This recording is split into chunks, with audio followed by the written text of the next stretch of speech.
everyone. Let's go ahead and start today's meeting. I hereby call the meeting to order, and it is 8:33 a.m. Yes, thank you for making that clear. Next item on the agenda is number 2. If I could ask, if you're present, if you can go ahead and indicate that you're here, starting from my right to the left. Carlos Margo, present. Anita Chavez, present. Alisa Peña, present. Celso Gomez Jr. present. Okay, and I am here. We do have 2 school board members that are not here yet. For the record, we have Jessica Ochoa that's not here, and Dr. Hernandez, Rosalba Hernandez is not present as well, but we do have quorum. Next item on the agenda, ladies and gentlemen, is our Pledge of Allegiance. If you're able to do so, please stand and face the flag. I pledge allegiance to the flag of the United States of America and to the republic for which it stands, one nation, under God, indivisible, with liberty and justice for all. Thank you. You may be seated.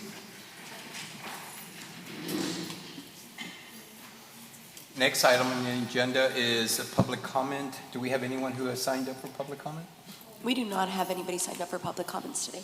Thank you, Secretary Peña. Next item on the agenda is agenda item number 5.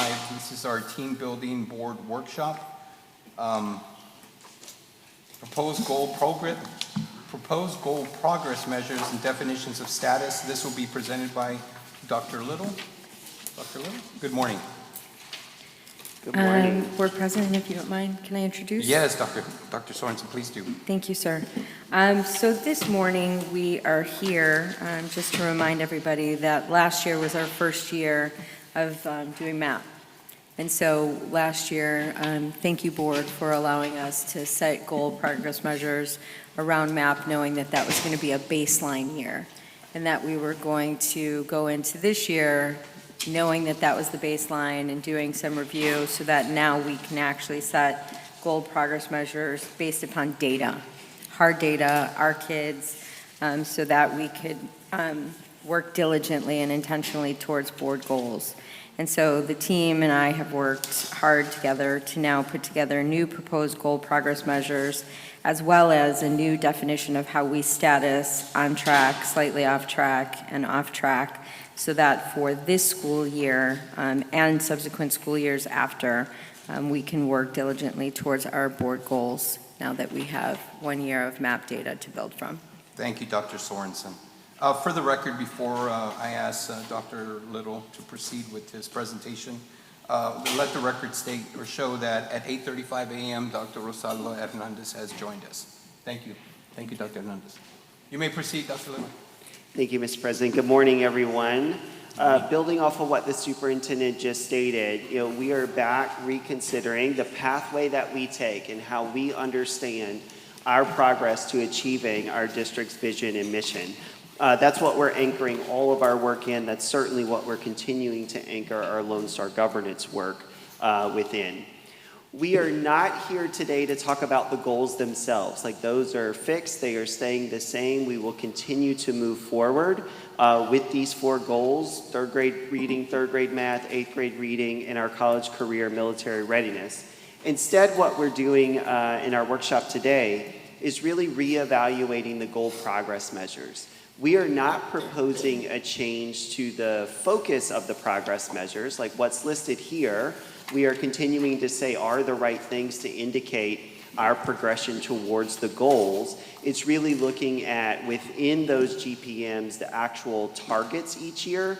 And to the superintendent's point, with all of the MAP ones, we didn't have them to begin with because we had no prior data to base them on. So this is really the first time that we're able to set those annual and ultimate 2029 targets for the GPMs for all of the ones related to MAP.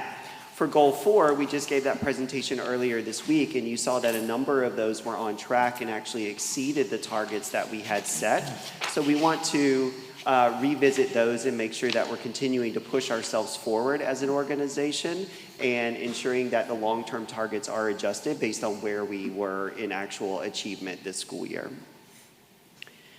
So if it's okay, we'll do these goal by goal. So we'll start with Goal 1, which is 3rd grade reading, and then we'll go through the GPMs associated with that.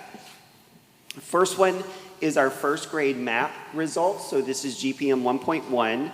We've tried to indicate on the slides what's changing in the actual GPM language. So you see, for example, the percentage of first grade students scoring at or above the 50th percentile on map growth reading will increase from, it was X and Y because we had no prior data.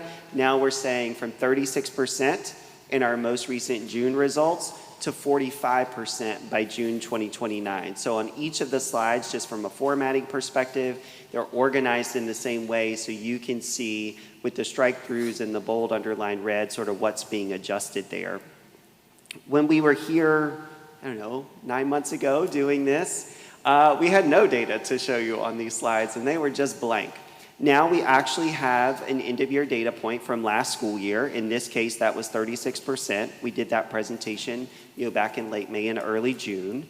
And then what we're saying is to continue to move forward ultimately to that third grade goal, we need to have our first graders getting to the point where at least 45% of them are achieving that average proficiency. Remember, 50th percentile here is roughly across the nation what an average first grader should be able to know and do and show. And so that's that 9-point adjustment over time. The other thing I'll call out, because you'll see this on other slides, is we talked a lot back in the fall when we did this the first time about the pathway we could take to that 45. Like if we ultimately, and y'all as a board agree that 45 is the right 2029 target here, there's a lot of ways that line could look to get there. And we talk about front loading that growth, we talked about just dividing it evenly each year, and we talked about backloading the growth in some cases. That's what we've actually done here for most of these, because our context is very similar to where we were even last school year. We are putting in a lot of new resources and structures and expectations for our classrooms and our campuses, and it does take time for them to adjust to that. This will be the first year that we have a new Tier 1 on grade level core reading curriculum, K-8 in the district. And so that's a fundamental shift in how we're approaching in our early grades, teaching the science of reading, and through all grades really building that comprehensive writing and ability to engage with on grade level text. And so we did want to reflect that in the pathway that we would take, where you notice this year to next year, 36 to 37, but as it goes along, those jumps each year get higher and higher because we should start to see successive impacts of our work over time. So that's GPM 1.1. 1.2, before I show 1.1, we talked about this last time and we've never shown a slide like this, so we did want to illustrate what this will actually mean at a campus level. So if we agree with 1.1, yes, this is right, and we're gonna have a target next year of 37%, so that's a 1 percentage point gain from where we are this year. What we in turn will do for all of these GPMs and goals is actually set campus by campus targets for each school within the district. And those campus by campus targets will be unique to each campus based on their starting point, their population, and their need for growth. So we've just laid out a very generic example here. The data is actually real, but we didn't call out the campuses like who owned them in this case, because that's less the point, more the illustration. But we have an A-rated school last year who finished at 51% for first grade math. We would push them to say, you've got to at least grow 2 points this year to continue to move in that direction. If you go down to one of our F-rated schools, they finished at 24%. Like, we're not going to be okay with just 1 or 2 or 3 points. Like, we've got to have much more dramatic growth as we think about that turnaround. So in this case, we're saying you've got to get to the next decile here. You've got to get to 30% in that. So whether we're talking about the goals themselves or the GPMs, once we get approval from you that this is the path forward, we will give every campus their specific targets, which will be specific to that school. Dr. Soren, it looked like you were going to say something. Yeah, no, I was just going to ask Board President how he wanted to manage this, knowing that this is a team-building workshop, and the board, if you guys wanted to ask questions after each part, or if you wanted Dr. Little to go through the presentation knowing that this is a workshop, or how you wanted to do it, because, you know, this is time for us to discuss like what our GPMs are and what have you. So that's all I was going to ask, is more a board president, Yes, how you thank wanted Dr. to manage Sorensen. that. Dr. Sorensen, thank you. Great point. Does, I think, Dr. Little, are you okay with, as you go through the presentation, if any of the board members have any questions, they can go ahead and ask? Yeah, absolutely. Please, let's Okay. have a conversation along the way. Good. Thank you for that recommendation. So I have one. And so when we see school F here, 24 and 6 points, getting us to the 30 points, does that remove the F, or does that explain to me what that does? I mean, does that just say we're a better F school, or, I mean, That's a I'm trying fantastic to understand question. this, right? No, that's a really great question. So if we go back here to all of our GPMs, let me double check I'm about to tell you the right thing. All of the GPMs in goal 1, 2, and 3 do not directly show up in state accountability. Okay. They are important for student learning, for us progress monitoring where we are, and for us to know that we're ultimately getting to that place where it'll show up accountability. But that move from 24 to 30 in and of itself, TEA doesn't factor that in when they give letter grades. However, moving from 24 to 30 gets our students closer to where they need to be on grade level. So by the time those students take third grade star, that will start to show up in the accountability in the letter grade. Under goal 4, it's a bit different. There are parts of those GPMs in 4.1 and 4.2 that are factored into accountability directly. So it's goals 1, 2, and 3, which are different, and so they aren't part of the official state system. Our Great. goals, however, all show up in accountability. So that's sort of the design, is we want to get to the place that the state is ultimately holding us accountable to, and we are ourselves. The way we know if we're on the right track is more a bit internal to the district. Thank you, Dr. Little. And Dr. Little, for the schools that do have to create or have the biggest lift, right? So school F in this situation that has 6 points for growth, what can those schools expect in terms of like support and assistance from administration? Sort of the beauty of today's agenda, because this is all going to come full circle when you discuss the theory of action as well. But we've already begun and actually laid out to campuses earlier this last week a differentiated support system for campuses. So our highest need, lowest performing campuses will get much more support from us, both in time, attention, resources, and personnel capacity on their campus, actually giving them help, compared to an A campus that's already doing a much different and better job in terms of outcomes. So that's a real shift for us going into this next school year, is being super clear on how we're dedicating our time and how we're dedicating partner time as well. Like if we have a partner coming in to work with teachers on lessons, like they're going to spend more time at those F schools than they are at those A schools. Thank you. That's a great question. So like tutoring and stuff after school is obviously going to be, I mean, are we going to encourage those campuses to take advantage of the services that we're going to be available to? We're going to more than encourage, depending Good. upon your rating and like your quartile with our system of great schools, you're going to be required to do some of those things. So that's part of the benefit, is the better you do over time, the more you have a little bit more flexibility with some of these choices. But if you're a lower performing school, you've got to participate, because we've got to get you out of that status to a place where you have a stronger system and can then have a bit more flexibility. I like your comment, theory of action. I like that. Good job. And so one of the terms that you guys will hear today in our theory of action is managed instruction. And so you'll hear that as campuses progress and, go from F to say A or C to A, they earn flexibilities or autonomies in terms of that where they do or do not have to participate in certain professional development, or do not have to receive particular campus supports. They may have more flexibility in how they design their campus improvement plan. Where we will manage instruction, right, and Joe will talk more about this when we get to the theory of action, there are things that are definitively required and non-negotiable. Do we expect that each school would grow by 2 points, or at minimum, is that our threshold? Or do we just want to baseline it at 2 points? Typically, you can see much more growth the further away you are from the norm here. Remember with MAP, We shared a slide a few presentations ago that talked about how the percentiles work.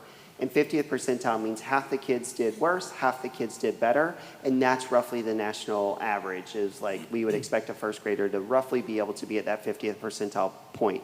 As you get closer to that 50th percentile, it's harder to see those gains because then you're beating the statistical averages.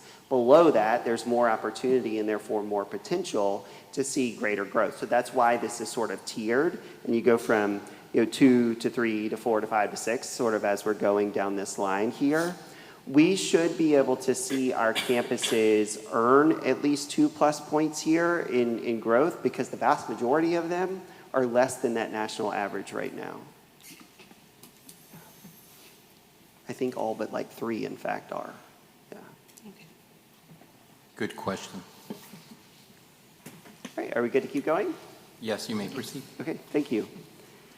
All right, so similar concept here in structure for GPM 1.2. We just moved from first grade to second grade in this case. Our end of year results for second grade were 33% this past school year. We're still trying to push that aggressively to get to the same 45 to stay on track to those third grade ultimate outcomes. So this is a bit more of a jump here than the first grade one, but we've obviously have less time from second to third grade to make these gains. So that's why we would still anchor in that same 45%. To the comments we just had, and Board Member Ochoa, to your question, the 45 is still not getting us to that national average. Like to our conversation we've had throughout the whole last year, like it takes time to change the entire system and to move some of these results to those levels of achievement. This 12 points though gets us significantly closer. And then in the next version of the GPMs, we could push that even further to get to that 50th percentile as our average result for the district. Any questions on that one? No, sir. Okay. And then the last one here, remember, is a little different.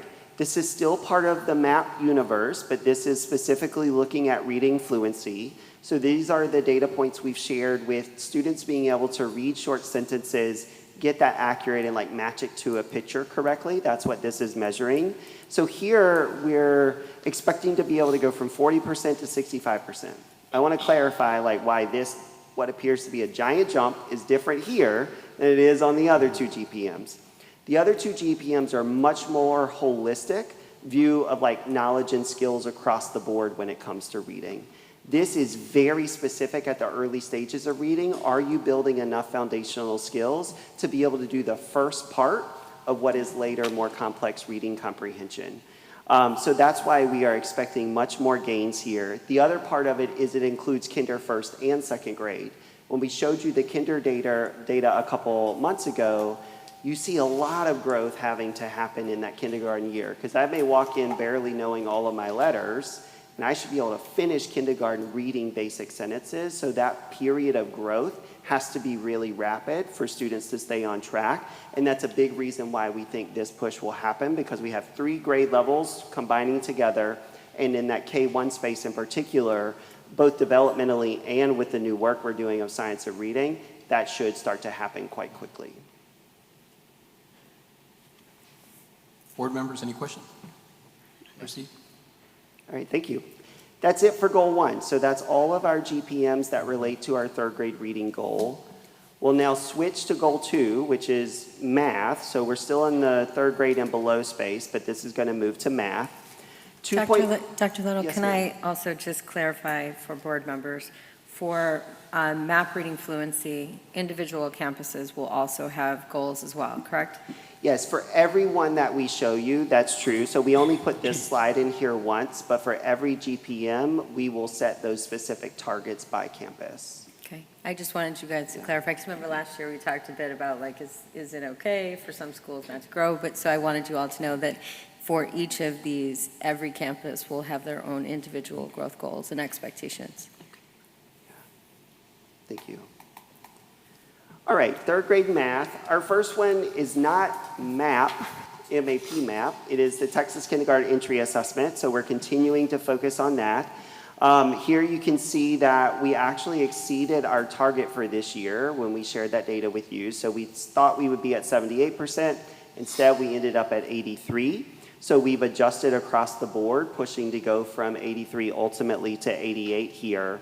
This is looking at the math composite part of this assessment, and our students take this at the beginning of the kindergarten year, but this measure is reflected at the end of the kindergarten year based on did they learn the things they needed to know, in this case for at least ultimately 88% of our kindergartners to have finished kindergarten where they need to be with basic math and numeracy skills. Good here? We're good to go. Thank you. All right, now we'll go back to MAP.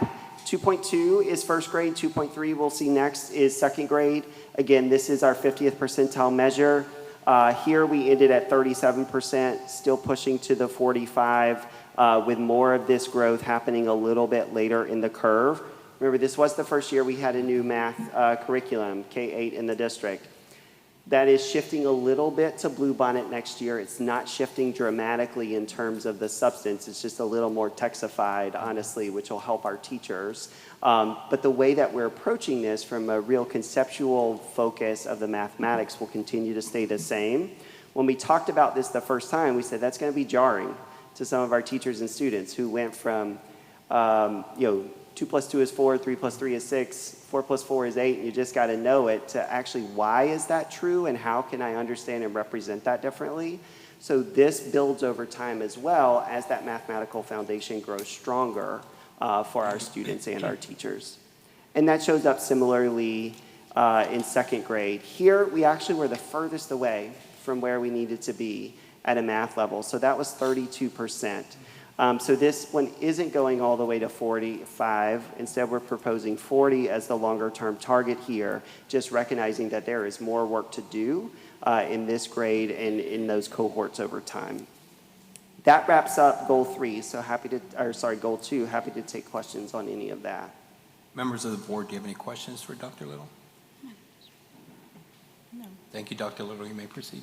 All right, cruising this morning. All right, goal 3, we're going to move to middle school. And sorry, that says 8th grade math. It should say 8th grade reading.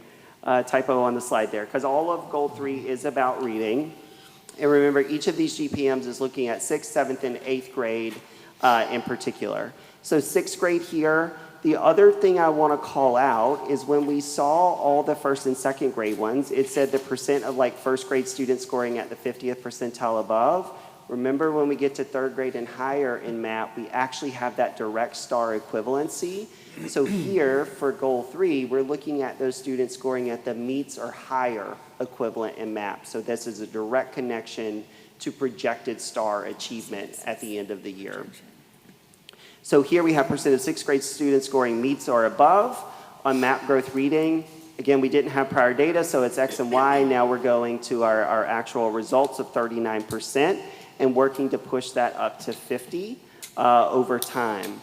This is a hugely important year. We've talked about this some before, but it has historically been the year where students are transitioning from Spanish test taking to English test taking, and we know we've had challenges with that. We're intentionally doing things in the elementary levels for when students are ready, whether that be 3rd, 4th, or 5th grade, to transition their language of assessment much sooner, and continuing to strengthen our dual language program overall. So this is a bit of an aggressive target given some of those shifts that are underway, but we've got to ensure in this case that we're getting many more of our students to that grade level standard. Our 8th grade goal is actually set in the 50s, so we're trying to get our 6th graders to the 50 mark, and then we have 2 more years to get them up into the mid or upper 50s to meet that goal. Similar story. I'm sorry to yes, sir. interrupt. Quick question. You said they're transitioning to take assessments in English. Did I hear that correctly? That's right. Historically across Texas, students who have assessed in Spanish at the elementary level, the state requires that to transition to English when you get into the middle school grades.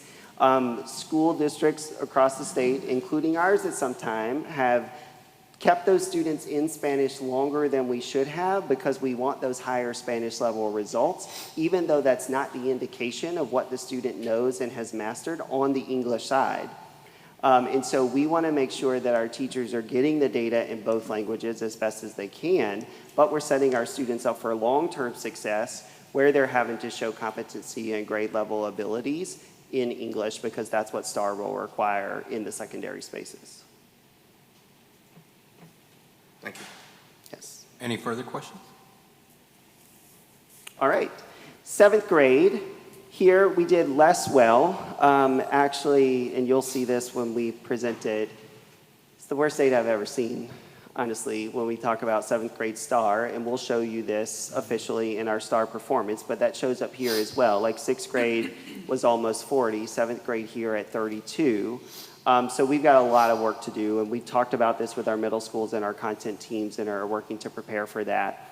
So that change doesn't quite get us to 50 in the 2029 target here because we're starting at a lower place, but still looking for 13 points of improvement overall when it comes to 7th grade outcomes here on MAP. And then 8th grade, here we were at 35, pushing that up to 47 on MAP. Part of what we are able to see in other places, including here in La Jolla, is MAP is giving you a projection to STAR, and that projection is really pretty dang accurate. Like the correlation is usually in the 80s or higher. It's not 100% though. You know, some students are gonna do a little better, some students are gonna do a little worse. So we're not expecting this MAP number to be exactly the same as the 8th grade goal itself, which is coming from STAR, but it needs to be in a tight window for that correlation to hold for us to feel like the projection actually is moving in the right direction. So just calling that out, that this 47 doesn't match what our actual goal 4 is, because they're coming from 2 different assessments. But we believe, based on what we even saw in the last year, that that is in the right neighborhood to feel like we are making the progress to the ultimate goal needed.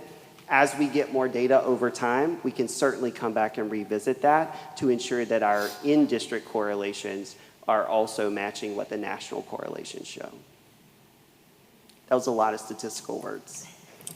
Yeah, a lot of statistical words. So that got me thinking, where is the national and Texas level compared to what you said that was a drastic low level that we received now? So how far behind are we, per se? I'm going to answer that in 2 ways. So when we look at MAP across the state of Texas, we've shared before that there's a linking study where they take all the Texas results in MAP, all the Texas results in STAR of the same students, and they say, how well did these go together? They go together really well. Again, the lowest correlation that they see from MAP to STAR is in the 80s. Some even get into the low 90s. I think I shared in a previous presentation in a prior district where I worked, we re-ran that within the district and we got to the 90s. MAP is working on renorming the assessment. This is something they do periodically every 4 to 5 years. Post-COVID, it's time for them, they think, to renorm again. So we'll get even updated information this fall on that connection and how close. So is it like 3 points away, 5 points away, 8 points away, like whatever that range is, we'll have a better sense of it based on new norms from the most recent data across the state of Texas. The other reason that's important, obviously Texas is the only state that does STAR. Every state does it a little differently. We have the national norms, which are the percentiles. That's what we're using in 1st and 2nd grade here. Like, are we meeting the average of the country? In our case, we want to know if we're specifically setting students up for success on the state exam. So to clarify, we're waiting for the updated results. Partly. What we have right now, we think this is a really good connection to our 8th grade goal. We will get new norms for the state within a month or 2 is what they're anticipating. If that changes wildly, we'll obviously come back to the board and share that. We're not expecting drastic changes here. It'll just get more refined, and therefore we have more predictive power on where we're actually seeing our MAP results to how those will show up in STAR. Thank you. Dr. Oh, I'm sorry. Go ahead. No, Oh, go well, ahead. I had a quick question. So I know we saw 7th and 8th grade at 32%, 35%. Is that, I know we talked about switching from Spanish to English in 6th grade. Is that something that maybe, and have we checked if that has something to do with that 7th and 8th grade lower marks?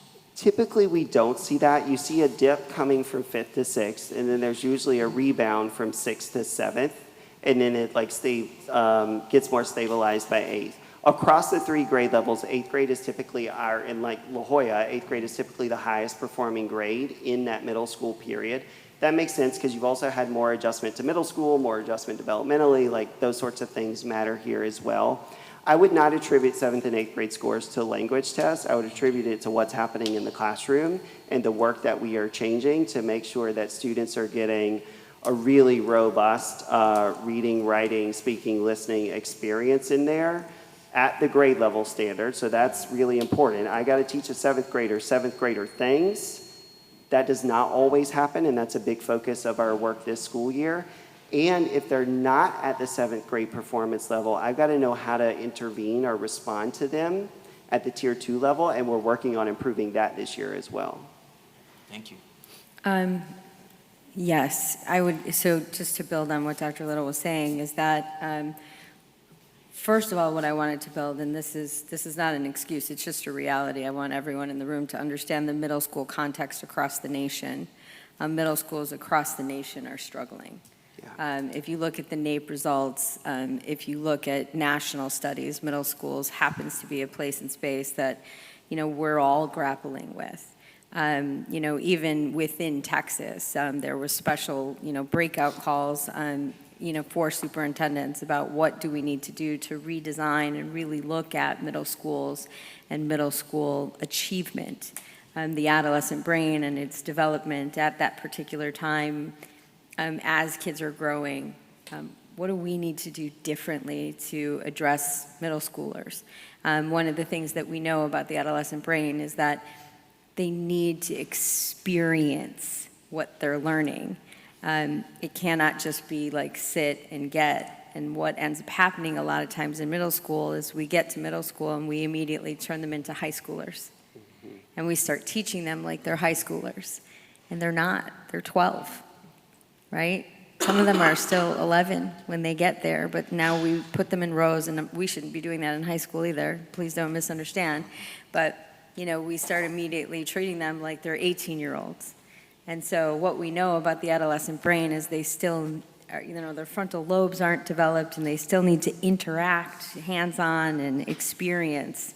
And so when Dr. Little is talking about the kind of instruction that we need to see in middle schools, we've got to get really explicit across our district about the kind of instruction that we need to see, how we need to activate learning, and how kids need to be engaged in interactive practice, and how there needs to be independent practice, and how that needs to be scaffolded across a class period. And so what you guys will see from us in the coming weeks is an instructional framework with a lesson structure where we're getting really clear across our district around the types of instruction that we need to see in order to best engage our students, to help our teachers understand what that needs to look like. Because what we saw, this was a space, our middle schools, where we saw the greatest decline, not only in our MAP scores, but in our STAR scores as well. If you could just clarify for me, on the test, it's basically just comprehension. It's not writing, right? This is a separate test. So, Yes. or is it a combination? Go ahead, Dara. Reading I mean, and yes. That's a little bit of a tricky question. Right, that's a little bit, yes. These results are primarily reading. MAP does have additional writing components. We actually see that much more in the English 1, 2, 3, and 4 Right, that's space right. at the high school level. So when we've showed that data to you before, that's a bit more of a combination. This is predominantly being able to read passages and answer questions based on those passages. Yes. Nonetheless, though, when kids take STAR, It's both. it's both. Yeah. And so we need to make sure, and so we've added a resource again that we'll talk about in our middle school space to help do that transfer so that kids are engaged more in writing, that it isn't just the comprehension. We've added a resource and put it into our instructional framework and into the instruction so that there is more writing practice, because on STAR, kids have to write. And that has to be able to transfer. So we established a new high instruction material, and then we are adding, multi-tiered support systems. Yes. Yeah. And then we're testing multiple times throughout the year altogether to make sure that we can increase our percentage. Yes, it is an ecosystem of support that we're getting really clear on, and we're going to measure it, right? Like, we have a new assessment calendar. All of this we will roll out to you when we show you our STAR scores, because we want to show you our response to our STAR scores. But there is a new ecosystem that we are laying out with high-quality instructional materials. We're getting really clear on how we use quest time or win time. We're also having a new assessment calendar. All of those pieces are now very clear for our campuses and for our educators. We will be looking at our data more frequently and reporting out on that, not only here, but also to our campuses, to our principals publicly, so that there are higher levels of transparency and accountability. It's one thing for me to look at it in my office. It's another thing for us to have those conversations openly in principals' meetings, and then them to have them with their teachers back at their campus. So there is a new ecosystem of support and transparency, and also, again, going back to the theory of action around a managed instruction, and us being very clear with the system as to what the expectation is. And then we're incorporating the parents moving forward. Absolutely, yeah, absolutely. Just the numbers are alarming, you know? Absolutely, they are. And to your earlier question, Board Member Pena, on like how we're targeting support to campuses that need them the most, our middle schools are going to have more attention from us than they are used to and accustomed to, because they are showing up in the data as our highest need areas within the district.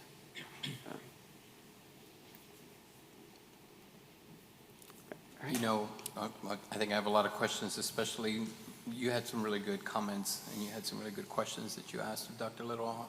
I'm thinking, are the students, will they be overwhelmed with all of this?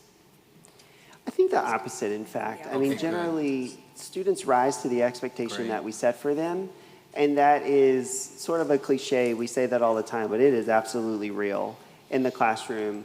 To use what the superintendent just said, if you've got an 8th grader who knows they're going to go into class, they're going to have a few worksheets, then they're going to like hang out the rest of the day, that's what they're going to do. But if they're going into a class that sets up an expectation where they are rigorously having to engage with the content and the work, they are tired when they are walking out of there, they're having to, again, to use our ELPs here, like speak, listen, read, write, like do all of those things, analyze, grapple with difficult concepts, work with their peers. The superintendent mentioned parts of the lesson structure. They're having to do part of that on their own independently. They're doing that with other students and with the teacher interactively. Like that type of classroom environment actually is what students want. That's what they tell us. That's what we see in like national data, survey data, and feedback data as well. They don't want to come to school to have to figure out how to spend their time. They want to come to school and learn and be challenged and be supported. And that is what we are working to do in La Jolla ISD. And to add to that part, one of the things that is incumbent upon us, and in reflecting on our role, it's not enough to just give educators great materials, right? It's not enough to say to educators, we have now given you high-quality instructional materials, which is so important. It's evidence-based, it's research-based, right? Here's high-quality text, right? Here's great materials. Go at it. We now have the responsibility as a superintendent, as chiefs, as administration, to get really clear on then how to use them. What does that look like, sound like, feel like to now engage deeply with these materials? What does it look like instructionally when you are actually engaging students in an activation of learning with these incredible materials that we've given you? Because again, to just give you materials without providing you the clarity, the consistency, the coherence, and to ensure that that's happening in every classroom, in every campus, every day.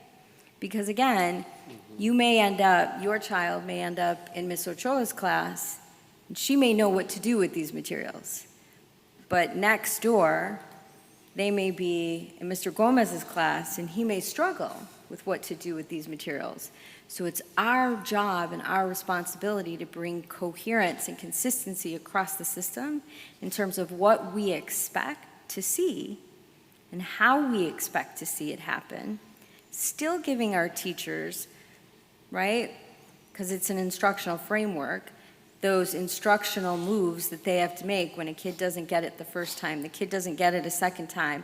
How do I need to do this in tier 2? How do I need to intervene with the student who actually does get it and now I need to move him forward? Those are the instructional moves. It's not enough to just give them the materials. Now we are actually going to get clearer about how to do it instructionally and how to assess and what to do after you assess so that we're supporting when kids don't get it, both within the class period and outside of the class period. Dr. Sorensen, Yes, excuse sir. me, for 25-26, well, the year 25-26, I see consistently GPMs have an increase of 1 point. Is that contingent on the HQIM and its rollout and the integration and how educators are being able to facilitate the use thereof? Or is it other factors that are limiting it to 1 point? In other words, I would like to see 37, 38 perhaps, but I know there's factors in there. I'm just trying to clarify why it's only consistently 1 point increase, and I'm assuming it's the rollout of the new high-quality material. I think it's to Dr. Little's point that he made a couple of slides ago, is that we are backloading the growth because this is only second year of math materials. We want our teachers to be able to really ingest them, understand them, internalize them. So we're saying, as they are continuing to learn and understand not only the materials, but now a clear instructional framework, let's grow slow, because we know 2 years from now, they're going to know the materials, they're going to know the instructional framework, they'll know the assessments, right? We hope to exceed that, right? And so we're backloading the growth. Same thing with literacy. They're just getting new materials this year, K-8. And so as they learn new materials, as they learn a new instructional framework, as they learn a new assessment system, right, we're saying we're going to grow 1 point because the adults need to ingest it, learn it, perfect it, and then we're backloading the growth. Now, do we want to grow more? Absolutely, which is why also we have individual schools with higher growth goals. But as a system, we're moving 1 in the first year because, again, we want to set SMART goals. We want to be realistic as a system, right? But we're also pushing ourselves to say that over the next couple of years, our system is going to have the capacity to get us to that goal. Does that make sense? Yes, thank you. Yes. If I can make a comment, Dr. Sorensen, say more about what supports are being provided to leadership, because it's not only what to do and how to do it, they're also providing supports to leadership so we can answer the question, well, how do we know if it's at that level that we're looking for? I feel like I don't know exactly what you want me to say, but no, I will answer it in the best way that I... Supports for leaders, Yeah. like all the rubrics and all Absolutely. those kinds of And things. again, yes. So, I mean, we just kicked off our Leadership Academy where we spent 2 very clear days, not only going over the instructional framework and the lesson structure, but we were very clear on what the professional learning is going to look like for leaders this year. We also, as we rolled out to you guys at the end of last year, is the Principal Excellence Initiative. Very shortly, we're going to roll out a strategic plan where one of the pillars is excellence in leadership. And so we know that like none of this happens without great leaders at the campus. And so our investment in principal capacity and principal understanding, as well as assistant principal leadership capacity and understanding. Part of that you'll see is to continue to develop our pipelines. But we're getting tighter as we also learn what our system needs. I mean, I have no problem ever being a reflective leader in front of you or the community to say, we partially didn't understand fully the depth of support needed at campuses to understand new curricular materials.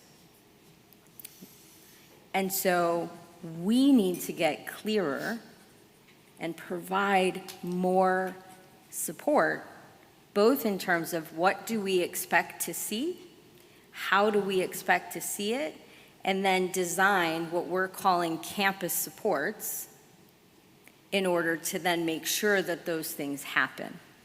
Whether that is coaching, whether that is individualized teaching, coaching supports, a brand new professional learning communities rubric about what do we expect to see PLCs look like, sound like, feel like. We've given new identity to internalization so that our teachers understand that internalization is not walking around with the packet, right? And so again, Carlos, to your point, that's going to take a system a moment to actually ingest, because we're going to support it from a systemic level, we're going to support it at a campus level, but then I think to Dr. Barrera's point, our principals have to also be able to know it and lead it, because they're the boots on the ground every single day on their campus. So our role and responsibility, along with our 2 new deputies, is going to be to make sure that our principals can also walk the walk and talk the talk and do the deep work of developing their teachers on their campus every single day. So you will learn more about these tools as we roll out scores to you, because again, and I'm super glad that we're getting into this. I would have prepared for you better today. But as we show you our end of year results, we want you to know that we have done deep thinking and deep reflecting about not only what we needed to do as a system, because as the superintendent, that is my responsibility, to think about what our system needs in order to respond to when we don't meet goals, but two, to then provide what the system needs in order for us to then achieve the goals. And so that is the work that we have done this summer. And so when we share our results with you, we will also show our response to the scores with you. So earlier we heard a grievance about, I guess, how teachers were supposed to model for some period of time. And they mentioned that they were pretty much just staring at each other at some point, something like that. How are we, I guess, minimizing anything like that? How are we holding the coaches accountable, or how can the teachers express what they're feeling?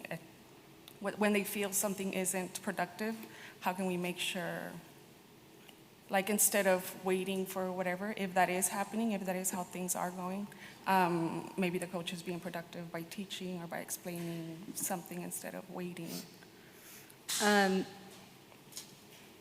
So I think 2 things. One is that we're getting very clear as a central office on role clarity. So what is the role of an executive director? What is the role of a director? What is the role of a coordinator? And what is the role of a coach? We will also, this year, have an evaluation system in place for each of those roles, where we did not have that as a system last year. That wasn't in place when we walked in, and to be very candid, that was not first thing for us last year. We had a balanced budget amongst other things that we had. But that is something that Ms. Miller is taking on this year, is central office evaluation systems. So that is one thing, but it starts with role clarity. Yeah, it starts with role clarity. But number 2, it also comes down to something that Ms. Miller is leading, which is in partnership with Dr. Little's team, is getting very clear on what do we mean by coaching. So we are defining a coaching model across the district, so teachers know how they're supposed to be coached. So principals know how they're supposed to be coached, so that someone in maintenance and operations knows how they're supposed to be coached, because everybody deserves the opportunity to improve. Yeah. And so we're coming up with a coaching model. Obviously, our main focus first is instructional. How do we coach our teachers so that they get better at the things that we're asking them to do, with high-quality instructional materials, with this instructional framework, with the lesson structure? But it is just as applicable to somebody who's working in a cafeteria who needs improvement. You all have charged me with a progressive discipline policy, right? You want that. You want progressive discipline practices. And so coaching is part of that. The manager has a responsibility to provide feedback and coaching to their employees rather than just go to punitive. Obviously punitive if necessary. But so Ms. Miller and Talent Development, in partnership with academics and school leadership, is also defining that so that everyone across the system will know and understand what coaching is supposed to look like, sound like, and feel like. Yeah, just to kind of decrease redundancy or just be more effective, but you guys are already taking the steps. Yeah. I want Thank to you. come back to Dr. Margot, your point on the change over time, and just like lay out a conceptual example. Hopefully this doesn't fall flat. Mirjit made a comment to me the other day about like changing which hand you write with, and I've been thinking about that a lot and how that relates to this sort of journey. In honor of the superintendent in softball here, let's take a baseball, softball example. If I'm a right-hand hitter and I got a 300 batting average, and I tell you you can only hit left-handed now, still baseball, still hitting, still batting, but we had to fundamentally change how you approach that. Your left-hand batting average is going to drop. It may drop to 250, 275, like whatever it is, but it's not going to be 300 when you start. That is the equivalent of how we're asking our teachers to change how they're teaching. Like you are teaching math fundamentally differently than you were 2 years ago. You are going to approach literacy instruction in some ways teachers have never done because they've never done foundational and explicit science of reading instruction. And so you're going to have that dip, then you're going to become proficient as a left-hand batter, and that batting average is going to go back up. But in the first and second year of doing that, you're still going to be struggling. That's my best example this morning of why our curves look like this, is because we're going through the same deconstruction and reconstruction process in our classrooms. Yes, absolutely. And again, when we show you our data, we will actually also talk about some things that we learned at Harvard as the PELP team around organizational change and how this is actually something that organizations go through. It isn't just a philosophy that I told you guys at our first LSG workshop. This is actually something that organizations go through. The team actually felt very affirmed that like someone at Harvard was telling us that this is real. But that being said, I do want to add though, so yesterday we all walked through professional learning that was happening across the district. It was incredible to see the number of teachers out learning yesterday. I actually spent quite a bit of time in what's called letters training. And it was incredible. This is training for teachers to teach kids how to read. Like where they are learning phonological, phonemic awareness, onset rhyme, where they are learning about phonemes. And the teachers in the room, I'm not kidding, there were 2 teachers who came up to me crying. And were like, I wish I would have known this years ago. Felt guilty that they never knew that that's how you teach kids how to read. That you start with a sounds first approach and they were begging me to like buy them these mirrors so that kids could see how they make the sounds with their lips. And so we're buying the mirrors. But 2 teachers sobbing, feeling guilty that they had never done that before. And I assured them, like, that is not for them to feel guilty, but rather empowered. Now they know how to do that. I mean, teaching kids really is, I know it's what people say all the time, it is actually rocket science. It is a brain science move. It is not something that we just innately know how to do. And so watching our teachers, and there were like 5 classrooms like full of teachers like learning how to teach kids how to read. And they were excited to be in there. It was before school ever required them to be back.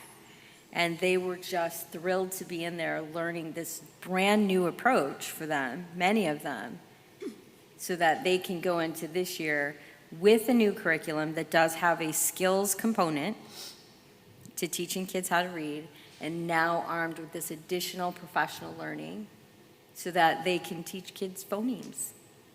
And so it was just an incredible experience to watch our teachers go through that. But I think to Dr. Little's point, them learning now how to do that and do that well with also a brand-new curriculum, it's going to take them a second to know how to do that and then do that for every child. Maybe a child who's never been to pre-K and didn't have that foundation and now is just coming in kindergarten. So it is those nuances that we want to create, those supports then, to your point, Dr. Hernandez, where we are supporting our teachers with quality coaching and quality support so that they are growing, so that they are growing and able to pour into our kids at the rate we need them to. Thank you, Dr. Little. And how did you know my batting average was 300 in high school? Yeah, That's awesome. Congrats. Yeah. yeah, but his It has was gone one game. down. See Carlos play softball. Mine was not. Baseball. That's Dr. Little, so I started off by asking if this was going to overwhelm the students, but then I started thinking about a presentation that you did back for us, along with Dr. Sorensen's stakeholder meetings, and I remember what our students wanted, and they wanted to be challenged. And so I think this is appropriate, and I appreciate your response to that. So thank you for that, for the clarity. I had a quick question. So going back a little bit to the student where I'm focusing more, my concern is on the students that are struggling. So are you going to show us, obviously in the future, right, things that are in set for those students that are falling behind? I mean, I understand we're ambitious and we're kind of pushing forward. We're going to be very aggressive trying to move forward on the students that are doing good and the teachers that are moving forward. But my concern is the students that are falling behind, that are struggling and don't speak up because they're afraid to even be the person that's behind. Do we have things in place that are going to help them kind of get to the level we need them to? Yes, several things. So first, remember that these data points and these GPMs and targets are at the whole district level. We talked about how that gets down to the campus, but it also within the classroom gets down to the students. So I know as a student, here's my goal and my target this year in math. And that's one of the beauties of being able to track this over time. So big picture, that's the context. Well, remember, Ochoa made me very happy when you said multi-tiers of supports a minute ago, because that's something that we're laying a foundation for this year. And again, what that does is it says we want every student to reach grade level expectations, whether that's academically, behaviorally, or with attendance. Not every student is going to be there all the time. So what do they need in terms of supports and interventions to get there?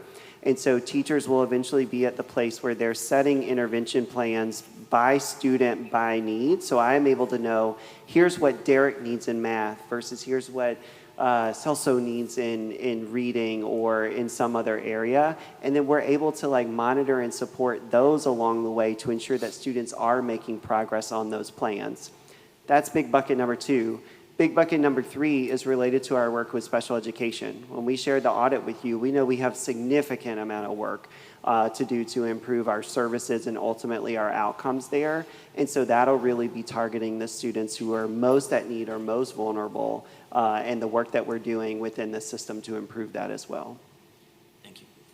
And if you don't mind, I will also add that we're also, again, when I talk about bringing clarity in my role as a superintendent, in partnership with Dr. Little and our 2 new deputies, we're also going to get very clear across the system about what happens, again, in quest time. Yeah. Right, in our middle schools, we're going to get very clear about what happens in win time in elementary schools. We're going to get very clear about what happens in OFSDP for our high schools, because again, and I said this to our principals, instructional minutes are like money. You know, we don't waste them. And so we've got to be really crystal clear that what happens during that time matters. We also have to be really clear in the classroom about how we do tier 2 supports in the classroom. We don't want to overuse Zern or overuse Lexia. There's sometimes Zern isn't the answer, but what is more appropriate is small group instruction, not the child on the device, on the platform, but actually receiving instruction in a small group from an educator. And so when we talk about MTSS, that's knowing the difference of when the child needs the online platform versus these 5 kids need to come with me.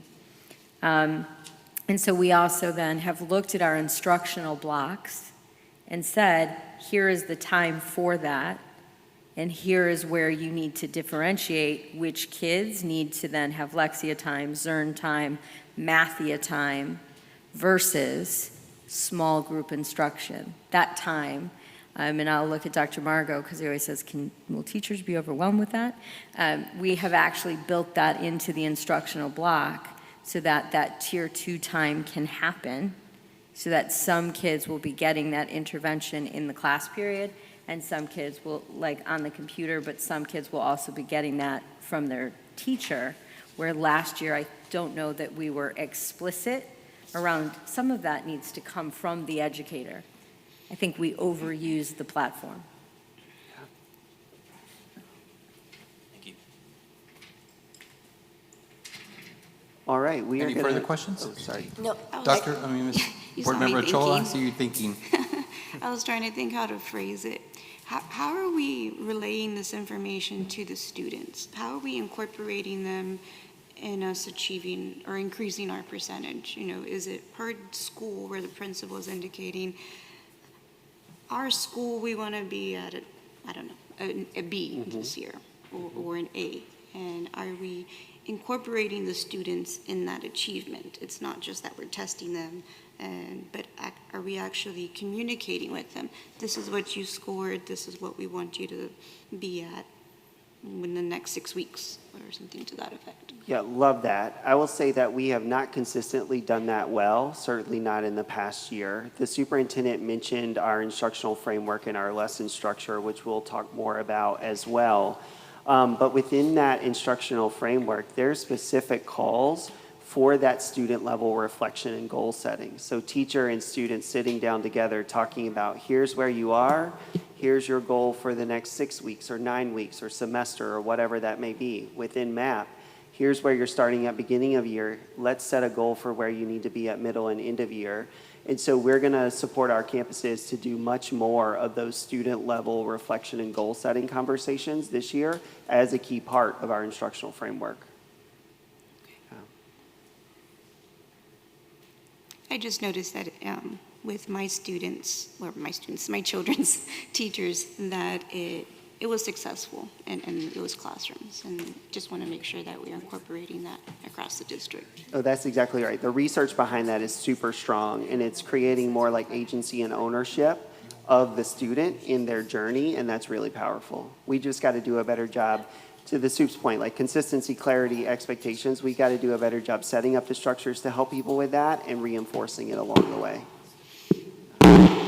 And I would just add, Board Member Ochoa, I don't know if you saw, but Deputy Chief Candelario literally just lit up when you said that, because student, family, and community engagement is under her. And so when you said that, her face lit up because she's already got plans in place around how to make sure that we are engaging students and families in this work in a really deep way.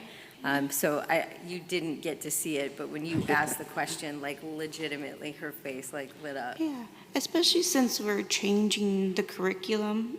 It's a huge transformation. So I just want to make sure that we are, as a team, because we are a team, that everyone's involved. Really appreciate that. There was another question on this side? No, I didn't have a question. I just have a comment that I'm sitting and listening, and I am so appreciative that we have an admin, one, that's putting in a lot of work to do all of this, but two, to acknowledge that we're a reflective organization, right? So we're learning from all the things that didn't work and learning to apply that to make us grow as we kind of continue this journey. But the fact that we're willing to have these open and honest conversations in front of the community and in front of ourselves, I think is a testament to what we can achieve together. So I'm just very, very grateful that we get to all have this opportunity here. So just had to make that comment. I agree with you, Secretary Peña. I think the first year that we were here, we used the word transparency a lot, and it continues to be part of our of our mission here. So being able to reflect on areas that we have challenges and being able to work through those challenges, we're very grateful to all of you. So thank you for that. Thank you, and thank you, Dr. Sorensen, for setting that up for all of us to do. You may proceed. Yeah. All right, so we're going to transition to our last one here, which is Goal 4. Remember, this is all in the high school space, college, career, military readiness. We just shared this slide with you on Wednesday, but just a quick reminder as we go through these GPMs. We're trying to touch on multiple things here. We're trying to make sure we have a really strong college-ready focus and that students who are pursuing that path have what they need to be successful in that path. At the same time, we're doing the same thing on the career-ready side and making sure that students don't have to choose between the two necessarily, that they're ready at the end of graduation to pursue either one of those. And we know that there's a lot of ways that we can get there, and that's part of what our GPMs are looking at. So the first one, GPM 4.1A, looking at our TSIA exam results, we're not proposing any change here. So this GPM, we had prior data when we set this in the fall. We think we actually set these targets appropriately, so going from 28 to 34 still makes sense and seems right here, so we would not propose to adjust this one at all for the next time period. The other three, though, are all going to have adjustments that we look at. And this next, oh, sorry, was there a question? Be ready, we got Dr. Carlos Margo back, so this is the one that you were like, I I'm glad know, he's we're not about here to, tonight. we're going to dig into it today. Before we look at 4.2, 4.2 is associate degrees. We got to do a little bit of context setting here, and bear with me, because this is at first going to seem like, are you kidding me, Dr. Little? But there is some rationale behind this. All right, so some reminders. We all lived it, but it's helpful to step back and sort of think about what went on in the last 6 months. We consolidated early college high schools. So we went from Thelma Salinas, La Jolla Early College, Jimmy Carter, HSP, down to Jimmy Carter. We have our P-TECH programs that have started at Juarez and Palmview. We do not have one yet at La Jolla, but this school year is a planning year for us to start building that P-TECH program at La Jolla. So either through the early college or the P-TECH, those are the pathways that students have access to earn their associate degree With those changes in mind, and the fact that La Jolla will not graduate a class in this time period from their P-TECH program, we wanted to take a step back and just make sure we all sort of understand how population is going to change over that time period, because it's going to make this GPM look a little weird. And we don't want to not be aggressive in what we're setting. We also have to do our part of SMART and be realistic based on where we actually are in the data. So this slide is showing you a couple of things. The red is Jimmy Carter, the blue is Juarez Lincoln, and the gray is Palmview. And you see the red here is our largest portion, because that's where most of our associate degree students come from. It's showing you the maximum number of students that can earn the associate degree in any given year. And this max is based on the population enrolled in the program that has the ability to finish, regardless of whether I have 6 credits or 58 credits right now, all right? So it's just based on their graduating year. So the 25-26, those are our coming seniors in a few weeks, and they're the ones that, next year you'll be on the stage shaking hands with finishing the program. Jimmy Carter, because we combined all the schools, they have 288 students that'll be seniors in a couple weeks that can actually finish their associate degree this year. The following year, that junior class is a little bigger. It goes up to 326, and then that sophomore class is even a little larger at 339. But remember the number of ninth graders we accepted for this school year. That was 225, and that was the target we want to set as the cohort size moving forward. So ultimately, the school has a max cap of 225 per grade level. That's why in 28-29, that number drops to 225, because that's the most freshmen we are letting walk in the building on August 11th in a week or so. But because we promised every current student across those 4 schools the ability to continue, we have larger numbers over the next 3 years. So as we think about associate degree attainment rate and the percentage that we set, our percentage 4 years from now is going to be hampered compared to what it is in the next 3 years given the population counts. So that's big piece number one. That's the largest driving factor behind what we'll ultimately see. The other two parts here with Juarez and Palmview, as we just shared the data on Wednesday, I told you they don't have graduating cohorts yet. Those will start to come online in these next few years, and they will grow over time as well. But we're talking about 20 or 30 students, not 300, and so their ability to impact the overall percentage is obviously smaller in the near term. I want to pause there and make sure we're okay with that context first, because we're going to dig into it a little deeper over the next two slides. Any questions? So we're gonna, our goal is gonna be adjusted. I mean, you said we're gonna drop.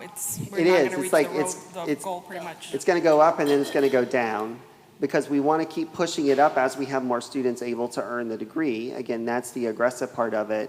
But we can't set a target that we don't even have the students to meet in the future years. So it's a little bit of a hump, like a camel-shaped hump in the graph that you'll see in a second. Dr. Little, is there no data for La Jolla High School? Like they don't have any dual enrollment where they graduate with associate's degree? La Jolla High School, yes. So La Jolla High School offers dual enrollment courses. They do not offer a full degree program. They will eventually with the P-TECH program that we're building out. That's what Juarez has with criminal justice, Palmview has with precision manufacturing. La Jolla will have for health science and welding. So you'll be able to ultimately graduate with an associate degree either in health science or welding from La Jolla High School 5 years from now, but that isn't available today. Students in the past who have not been an early college student that graduated with an associate from La Jolla have done a special academy program with STC, but that was literally like 1 or 2 students in any given year. Now we've concentrated all of those efforts into Jimmy Carter with the full early college high school program. Thank you. Thank you, Dr. Little. Thank you. All right, so a bit of a different look here. So we can see the total number of seniors in each year. So the blue, gray, and red bars on the left, all these add up to 100% of what we think the graduating class will be. The blue is the biggest part. Those are students who aren't pursuing an associate or P-TECH pathway. The gray are those that are in an early college or P-TECH pathway, and the red would be what our targets look like. So you see, again, that sort of going up. We're talking about tenths of a percentage here, but this is out of the entire set of graduates. So again, when I say you shook 1,800 plus hands on the stage, we're talking about out of all 1,800 students, how many finished with their associate. So this is the population of the whole. On the right, though, and this goes back to, every campus has a set target, and we really made a promise. Like as an organization, I also feel like I made a personal promise to the community as like standing up in these sessions and saying this. Students who start Jimmy Carter should finish Jimmy Carter with an associate degree. That's been our commitment as part of this effort.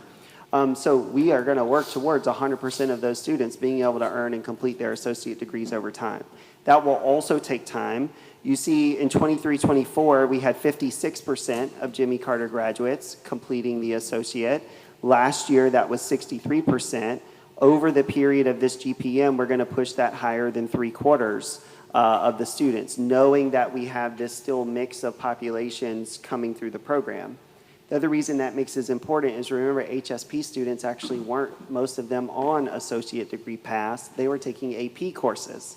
And so those cohorts sort of have to work their way through the system as well. So unfortunately, this is like a super complex ecosystem over the next 3 years as we get to stability with what our early college and P-TECH programs look like. And then here's what that means specifically in the Jimmy Carter context, again, with the number of graduates in any given year, where we're pushing to go from that 56% 2 years ago to 76% by 28-29 of Jimmy Carter graduates completing their associate degree. And the totals are the max number of students graduating in any given year. Dr. Little, let me see if I understand this correctly. So if I'm a parent and my student does not get into Jimmy Carter, we know it's a lottery system, and I want my student to get an associate's degree, we know that they have the ability to get that at the high schools, but it is a reduced chance of them getting an associate's degree. Is that a fair assessment? Yeah, I think we want any student who wants to be able to pursue one of these pathways to have a chance to do it. Where they do that, there are implications there if I want to go to early college or I want to stay at my comprehensive high school. The other thing we've talked to you all about, and we're going to spend more time this school year doing this, and this is where like the associate and CTE sort of pathways come together, is to make sure our P-TECH programs are the right pathways at each school. So criminal justice has been what's offered at Juarez Lincoln. We've had early conversations to say, is that actually the right program for that school, or does that need to adjust? So as we make those changes, one that responds to what students are telling us they're asking for, but it also ensures that there are viable options at each comprehensive high school for students to participate in and earn the degree. At the same time, in P-TECH, they're earning industry-based credentials along the way as well. Got it, thank you. Dr. Little, for Jimmy Carter, since their school is tailored towards leaving with an associate's degree, what has been the limiting factor in the percentage of kids actually completing that associate's degree? Sort of, and this is the interesting thing that we heard a lot about in our focus groups, is Jimmy Carter is not an academic admission school. You do not have to have a certain GPA or test scores or anything like that to get in. In fact, that's the design of early colleges across the state. It's open to anybody.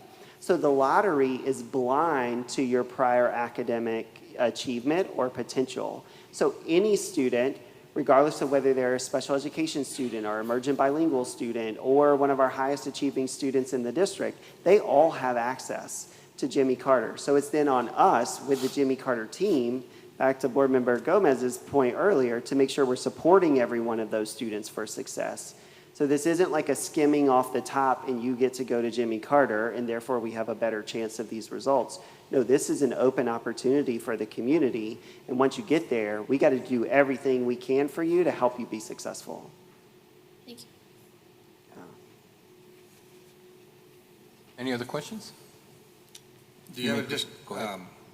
okay, I can ask after this slide.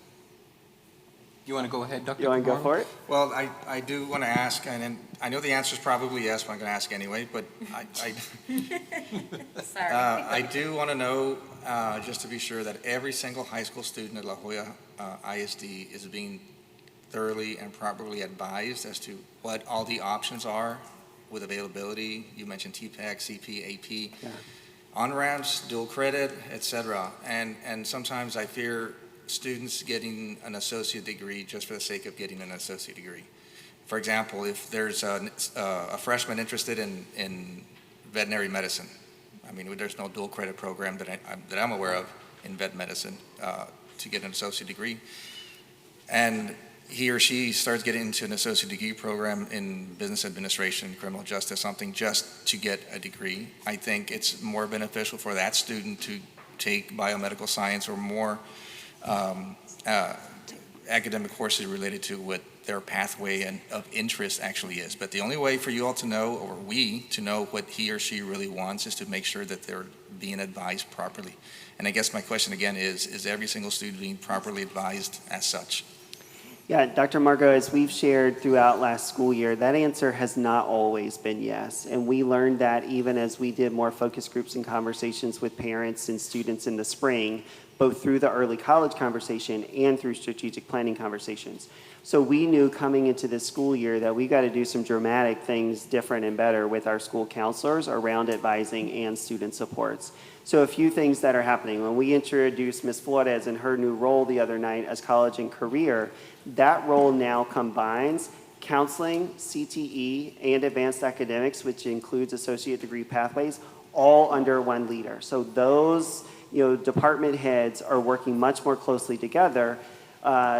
Deputy Chief Candelario ultimately oversees all of that and will work to ensure that those teams are functioning with schools in a cohesive way so that counselors are able to sit down, not just in high school, but in middle school with a family, a 7th or 8th grader, and say, here are the options you have available. Once you're thinking about applying to Jimmy Carter or to a P-TECH program, do you know what that means and do you know what that commitment looks like, but also what you're going to get out of it at the end? That has not been the case across the board in La Jolla ISD, but that is our commitment to fix starting this school year with our counselors in particular. And I want to add to that, talking about the counselors and when they talk to the students, I'm not really sure how the, kids graduating in December, but, family hardships, kids that maybe need to graduate and getting an associate's isn't what they need right now at the moment when they're 18 years old, or, we've heard a lot of hardship stories. So that came to my mind, how he said how we're pushing a lot for associates, APs. Yes, we want the best for our students, but then with the counseling, maybe seeing if some students could graduate by December instead of all the way to May, and they're taking, I don't know, computer sciences or stuff that it's not going to benefit them at the end. Yeah, and I think that's where family by family, sort of student by student conversation and awareness comes in. We've already started to, superintendent and I, in fact, have started to have these conversations directly with counselors. The counselors really have to know their students, not just know their name, know their grade. They got to know their circumstances and their pathways and their needs. And then with our new college, career, military readiness coaches as well, that then team comes together to be able to better case manage where each student is on their journey. Dr. Sorensen? And this is where we have a broad definition of MTSS, because this is where interventions take place. This is data-driven interventions. You're going kid by kid by kid. What do they need? How do we make sure that they are a completer, right? Well, if they're in a pathway, right? Looking at their transcript, at their scores, involving their family, having those conversations with the parents, looking at their attendance, looking at their grades, like looking at each child comprehensively to make sure that they're either getting the degree, getting the IBC, finishing the pathway, but that requires tiers of support, and to Dr. Little's point, each person intervening strategically, intentionally with children. And that is the kind of advisement that our kids not only need, but deserve. And so I heard that more times than I wanted to be very honest with you, during strategic planning. And so that is something that we are very excited to address head-on. We have 3 new comprehensive principals that are aware that that is a priority to me and to Dr. Little. And so that is an area that we will be working on very intentionally this year. And I would, let me just add real quick, I would leverage the resources of institutions of higher ed in the area. They do have staff available to come and help and assist, so it's not all on the ISD informing them of these actual college programs. So I would definitely recommend leveraging resources of the higher ed institutions in the area who can help assist. Thank you. Yeah, We will. absolutely. Trust me. Sure. These are all really good questions, and you knew we were going to have feedback with this particular topic.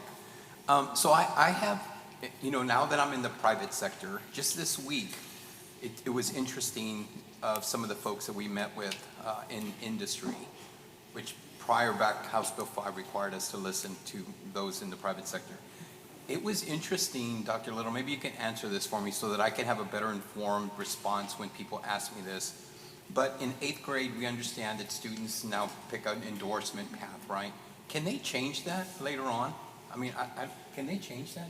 Can they say, I don't want it to go into healthcare, but I did a tour and I don't like blood and now I want to go into welfare? No, absolutely. Yeah. No, absolutely. So a big focus with 8th graders is creating that sort of graduation plan for high school that gets handed off to the high school.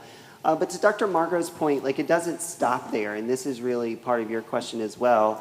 I start taking 9th grade courses, and most of the time, all 9th graders are taking the same classes in high school with a few little adjustments. Even if I get into 10th grade, I start taking sort of pathway-specific courses, and I decide this isn't right for me. We've got to do 2 things. We've got to make sure students know when they start a pathway what that really requires, how many courses, how many field experiences, assessments, exams, certifications, whatever that may mean goes into it, and what their off-ramps are, if and when they exist, but what they're going to do when they off-ramp to something else. What we've seen, and unfortunately the next slide sort of covers this up, but what we've seen historically in La Jolla is a lot of dabbling. And so I take one course here, one course here, one course here, and I never finish anything. And then I graduate and I'm like, wait, I don't have anything to take with me into the workforce. What happened? I thought I was doing this. That goes back to the advising piece as well. And so we definitely have to get better at those information sharing points along that pathway. Yeah, I'm really excited to see this. I really am. On that topic, Dr. Little, of information sharing, do we have a one-stop shop? Perhaps is it on our website where all the curriculums or programs are attainable? And so we can educate the community, this is what we offer. Yes and no. So on the main district website, there's some information. On the campus's website themselves, this is actually a state requirement as part of the PTech and early college programs, is they have to have a much more thorough sort of walkthrough of what the campus offers, the blueprints they follow, like on and on and on, that stuff is there. However, we got to help families know that it's there and know how to access it. So from family and community engagement to the work our counselors are doing, to the work our partners are doing, all of that takes more focused communication campaigns so people are more aware of how to get information and how to get questions and support. So short answer is no, So, not yet. yeah. No, not yet. We have work to do to also get really clear. Again, this goes to clarity, which again falls directly on the superintendent. What we expect our high schools to have posted, what we expect our central office to have posted. How we then will communicate that with families is then on those departments that do that work. Yeah. As we then, and again, you'll see this as we roll out the strategic plan, this year is the first year that we're going to start the CTE kind of restructuring and overhaul and examination and all of that work. And so as we actually start to lean into that space, right, we're gonna have to communicate that with families. And so to your point, we don't yet have the one-stop shop, but what we should have now, and don't yet, is the information of what currently exists, like big, bold, in a space where people can actually grab it, gravitate to it, both at our high schools and at central office. And how do we let people know, to Dr. Little's point, where it is so that it is easily accessible for our families? We haven't done that well enough yet. Like at the university level, these are our academic programs. No, we haven't done that well enough yet, which is why even just the other day, I was pushing the team to push out even just our registrations per campus for STC, for our dual enrollment, right? Because it was being pushed out by one campus and not all of them. And it wasn't being pushed out from a central office location. I just happened to see it because I was a scroller. So if I'm a parent and I'm not a scroller and it wasn't on our website or it wasn't on our Facebook page, On the and district all side. campuses weren't pushing it out, but only one was, we're not doing all that we should. And so again, I happened to notice it, and so we then did a better job in terms of like front loading that. Right. So we have work to do. Absolutely. Now, I see Deputy Chief Candelario has work to do. Welcome to La Jolla. Thank you, Dr. Lee. Can you proceed? All right, so we're going to move from associate degrees to industry-based credentials. Remember when we set this the first time, we already set it at the highest level of expectation and rigor here at the completer status. We did see really, really strong growth here from last year to our most recent data in 24-25. There's a couple of context pieces on why these data points are as they are. And we're expecting a board member or two to have some questions about this for sure. On the surface, this may not look as exciting as it should be. Like we're going from 67 to 72 here. There's a few context pieces to lay out. To the dabbling thing that I just said, that's real. Like we've got seniors, juniors walking into school in a few weeks who haven't consistently been kept in a pathway, and our ability to fix that for them is limited. We're going to do everything we can, help them finish that, use all of our available tools and resources, but they can't obviously go back to 9th grade and start over. The other factor here is what the superintendent just said with our real focus this year on understanding our CTE pathways and pipelines and how we work to bring those to where they need to be. We have pathways that the state is indicating to districts that should be done away with. Like, they just aren't high yield anymore. They don't lead to living wage jobs. They're not high demand in the workforce. But we've got students doing them, and then they can't go anywhere. We also don't have some pathways that we probably need given local workforce needs and the market study in the area. That churn is going to happen in the midst of this journey, and so that's going to reshape what we offer, what students have the chance to participate in, and our ability to complete some of our existing pathways if we end up sunsetting those programs. So with all of that context set, that's why we're proposing these numbers. It is never, and I trust that the board believes this about our team, it is never an indication that we're just going to settle, but it is the reality of the transition that we're going to go through in the next couple of years on this particular topic, setting us up for much longer and stronger term success in the future. I did have Dr. Margot in mind, sound and body, as we created this slide. I want you to know I asked questions as if I could really put your brain in my head. And one of the things I promised that I would say out loud to the board is that if and when we go through the CTE redesign process, and if there are spaces where we sunset a program or two and it has an impact on our data, meaning where students may not have an opportunity to complete because it is a program that we will phase out or that we will sunset immediately just because there is not enrollment or there is not demand, that will then impact our data. We will come to you, we will let you know, and that this is possibly then, of course, with Deanna's permission, we will set new GPMs for, knowing that GPMs can be reset. If the data will be impacted by decisions that you permit us to make as administrators for the district. And I'm glad, Dr. Sorensen, because industry, and we all know this, is evolving rapidly. Integration of technology, AI systems, and being integrated in all types of industry and industry subsectors. And this needs to be a fluid, initiative throughout. And this is very encouraging to see. And I know we talked about associate degrees and dual credit, but a lot of times industry-based certifications are, and I'll say sometimes, are more valuable than an associate degree. Hopefully South Texas College is not listening right now, but it is what it is. And these are different, distinct populations. I mean, some people prefer dual credit and based on their career choices. But in this slide right here, I think is very encouraging. I know Mr. Alvarez and I have had a lot of conversations about these, and I know the list continues to change, right? The IVC list of IVCs, so that's encouraging to hear your initiatives and your redesign, Dr. Sorensen, based on actual reality in the job market. Yeah, and I'm also hopeful, right, kind of considering that we are going to have some industry certifications that are going to be sunset, that we're going to get more, right? Absolutely. That will reflect, right, what the future environment workforce need is, right? So this is very, very promising data. Thank you. Dr. Little, I had a question. When it comes to these certifications, I know we saw the number, it jumped up to 67%, but is that having to do with those certifications you mentioned that was that added under the data, like let's say Word, or any certifications that are not useful for the student after they graduate? So would that be a change after we make those changes? Will that drop that number?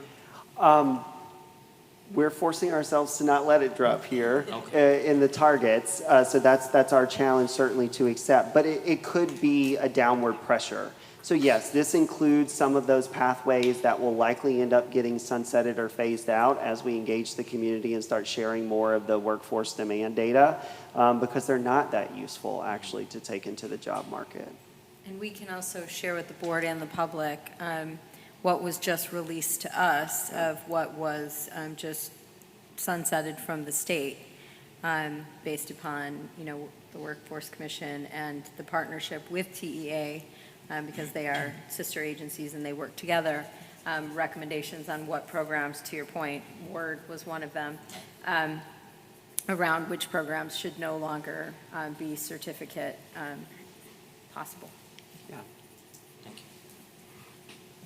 Thank you, Dr. Little. You may proceed. All right, our last one is 4.3, freshmen on track. Again, we showed that we had really strong improvement overall here. What we are doing in this GPM is resetting the 28-29 target and the pathway to get there. So we were going to go to 73%, but we've already exceeded that, so we're trying to push that to 86% now. This is based on the research from the University of Chicago that has really led the understanding of freshmen on track work. So that's where the 86 derived from is, in that research, where can districts and campuses get in this sort of time period to be really aggressive? So that's how we set this target. And that's it for the GPMs, other than us showing you another example of here's what that can look like by campus. So for freshmen on track, for example, if we take Palmview, they were our lowest freshman on track rate last year at 60%. Next year, we would actually expect them to make a 10 percentage point jump here to 70. That's obviously still lower than the other places, but that's us working with them to close those gaps over time. Any questions on that before we talk about statusing? So, do we have any questions for Dr. Little? So, Dr. Little, can I ask you how long revisiting this next section will be? How long? No, this Okay, part- because following this portion, minutes. we'll ask for like 15-minute break, just Okay. to let you know. So, thank you. No, you're welcome. Thank you. Okay, so this will be super quick. Just a reminder, when we set up our structure this year, we had an incredibly rigorous way to status where we needed the district to meet the target, our student groups that we focused on, which remember were the all students, high focus, and Hispanics student group, and every campus to meet the target. That's what we needed to be green and on track, and then it varied from there to slightly off track or off track. As a reminder, all of these GPMs and goals are district level GPMs and goals. So it's whether La Jolla ISD as a whole gets there. So what we have are several options to consider for how we could adjust this moving into the 25-26 school year. One option is to continue doing what we're doing, which is to continue to base it on all three things, the district, the student groups, and the campus. Another option is to just look at the district and student groups. That's specifically what Lone Star Governance requires us to report. They do not require us to status in any particular way, but we have to report at the district level, and we've got to report the student groups that are large enough populations for us. Our recommendation is actually to align with the spirit of the goal in the GPM itself at the district level, which is to status based on the district attaining or not attaining that target. Our commitment, though, to you and the community is we're going to continue to share all the data as we've been doing. So we'll share the student group data. We'll continue to share the campus level data. So that transparency will not change. It's just literally what's determining the green, yellow, orange here in the statuses. And in terms of what that could look like with whichever option you prefer to go with from what we just laid out, for our interim updates, so beginning of year, middle of year, everything before it gets final, if we're within 2 percentage points of the target, so if we say by the end of the year we're going to get to 40, if we're at 38 or 39 at those interim targets, we would say that's on track because we still have time to make the little adjustments we need to make to end up at that level. If we're 3 to 5 points away, we would indicate that as slightly off track. So if we're 35, 36, 37 in that example, we would be yellow because that's more work we have to do to get there, but we still have the ability to do that most likely. And then anything 6 or more, we would be labeling as off track because most likely we would not be able to make the systemic changes needed to get all the way to green by the end of that year. So that's how we would categorize the interim updates. For final updates, we would have to meet or exceed the target. If we said we had to get to 40, we got to be at 40 or higher to be green. If we're within 3 points of that, it would be yellow. And if we're more than 4 or more, that would be red. So this is just a structured way to keep us all on the same page with how the statuses come about if the board accepts those or has adjustments to them. That's it for that section, President Alvarez. Members of the board, do we have any questions before we proceed?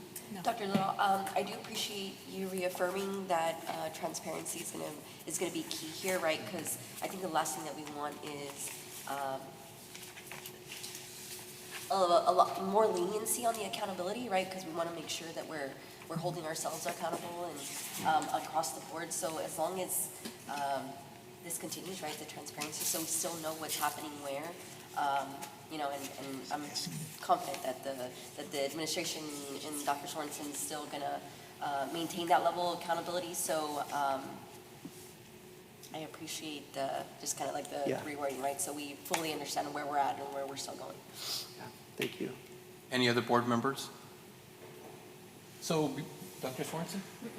Before we proceed to 5.2, the proposed theory of action, I'm going to ask that we take a break. But I do have a question for legal. Do we have to take a motion on this, or can we just, for recess, take a 15-minute recess? Okay, so do I have a motion to adjourn for 15 minutes? I'll make the motion. Okay, do I have a second? I'll second the motion. All in favor signify by saying aye. Aye. All opposed? We are taking a 15-minute break. It is 10:13, so we'll be back in 15 minutes. 15-minute break. It is 10:29.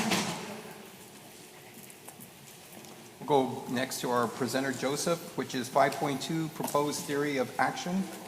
Do you need to call the meeting back to order? Yes, I'm calling the meeting back to order. It's 10:29 a.m. Okay. Thank Board- you, Dr. Margot. Board President, if you don't mind, can I interject before Mr. Najala gets started? Yes, please. I would like to acknowledge our conservator, but today, not only is she acting as our conservator, but this is our board workshop. And so Dr. Barrera has been working with us not only as a conservator, but an LSG coach, but today she is also working with us to provide today's workshop an opportunity for us to work together and to workshop these ideas so that we actually then do put these into LSG. And then, like, for example, Dr. Little just did that presentation for us to talk through, because that will actually have to show up in a board meeting, and you guys will have to either vote on it or not. So, Dr. Burrow, is there anything that you wanted to say? No, just that this work is with Lone Star Governance. We don't want districts to do LSG. We want them to be LSG, Lone Star Governance districts. And what that means is that the district themselves do the work. I could get up and do all of this presenting, but the knowledge needs to be built within the team, and they have a wealth of knowledge, for sure. And so that's why this workshop, I'm not standing up there doing all this work, but this is the model that we're using at the agency. Eventually, we want the district to do the work, right? So they're leading much of this today, but we've been working with this, you know, over the last few months and year, gathering data, right, and talking about, do we need to come back to the table? And so as the official trainer for this workshop, I wanted you to know that I've been working with the superintendent and the team in all of these areas. Thank you, Dr. Sorensen. Thank you, Dr. Barrero. And before I turn it over to Joseph, since it is a workshop, and I did state that we did have quorum, I failed to mention that at 8:36 a.m. this morning, that board member Jessica Ochoa joined us. So I apologize for not stating that earlier for the record. Joseph, you may proceed. Thank you, Mr. Board President, members of the board, Dr. Sorensen. It's my pleasure to be with you this morning and talk to you about and gather your feedback around our next section of the policy AE local, which we're proposing. Let me start by connecting back to Dr. Little's presentation. Of course, Dr. Little's presentation was all about our goal progress measures, which tracks progress towards our student outcome goals. Our work with Lone Star Governance, it's all about improving student outcomes. The next two presentations that I'm going to give is about the systems that we're going to use in order to track and monitor, as well as guide our strategic approach. So oftentimes, I'll take this first policy AE local. school districts will have flowery language around their AE local educational philosophy policy. It looks great, it reads great, but it's got to be actionable. So I want to share that, one, over the course of last year, we as a district and as a board worked to develop, right, and approve various segments of policy AE local that I'm going to walk us through as a reminder. And then secondly, as we thought about our theory of action, we wrote it in a way that to ensure that what we were doing was actionable and it shows up on the page, that we can always point back to it. So with that said, one piece of housekeeping I'll share that included in your packets for this morning is a copy of the full policy.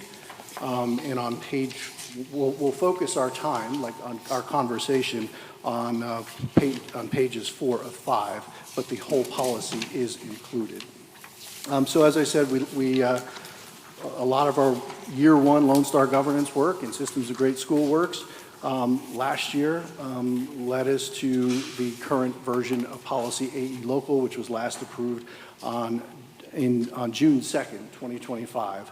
What is what is AE local? It communicates the educational philosophy of the district. It outlines our beliefs and our goals for educations. It focuses on providing high-quality education and supporting student achievement and preparing our students for success in line with our vision of educational excellence, the right of every student. Again, revisions are a part of our continuous improvement work as a district with Lone Star governance in the system of great schools. And as a reminder, students' outcomes don't change until adult behaviors change. School systems exist to improve student outcomes. Those ideas are embedded and undergird everything about our theory of action.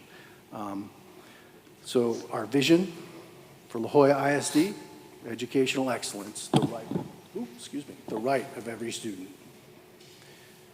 Our mission statement, approved in October 23rd of 2024 and codified into policy later on June 2nd, 2025. La Jolla ISD empowers students to become critical thinkers, visionary leaders, and active contributors in their community, fostering a pathway to success for limitless opportunities in a global, civic, and economic landscape. Educational excellence is the responsibility of all members of the La Jolla ISD community, where we embody the belief system both in voice and action that results in students who are prepared to realize their fullest potential. So again, just as a reminder, not just words on a page. These are guiding principles. They anchor everything we do, from the decisions we make to the leadership actions we take every day. These are our student outcome goals. Okay, the superintendent operates under constraints. 3 constraints in particular: shall not allow conditions that decrease student achievement, so we maintain high levels of student achievement.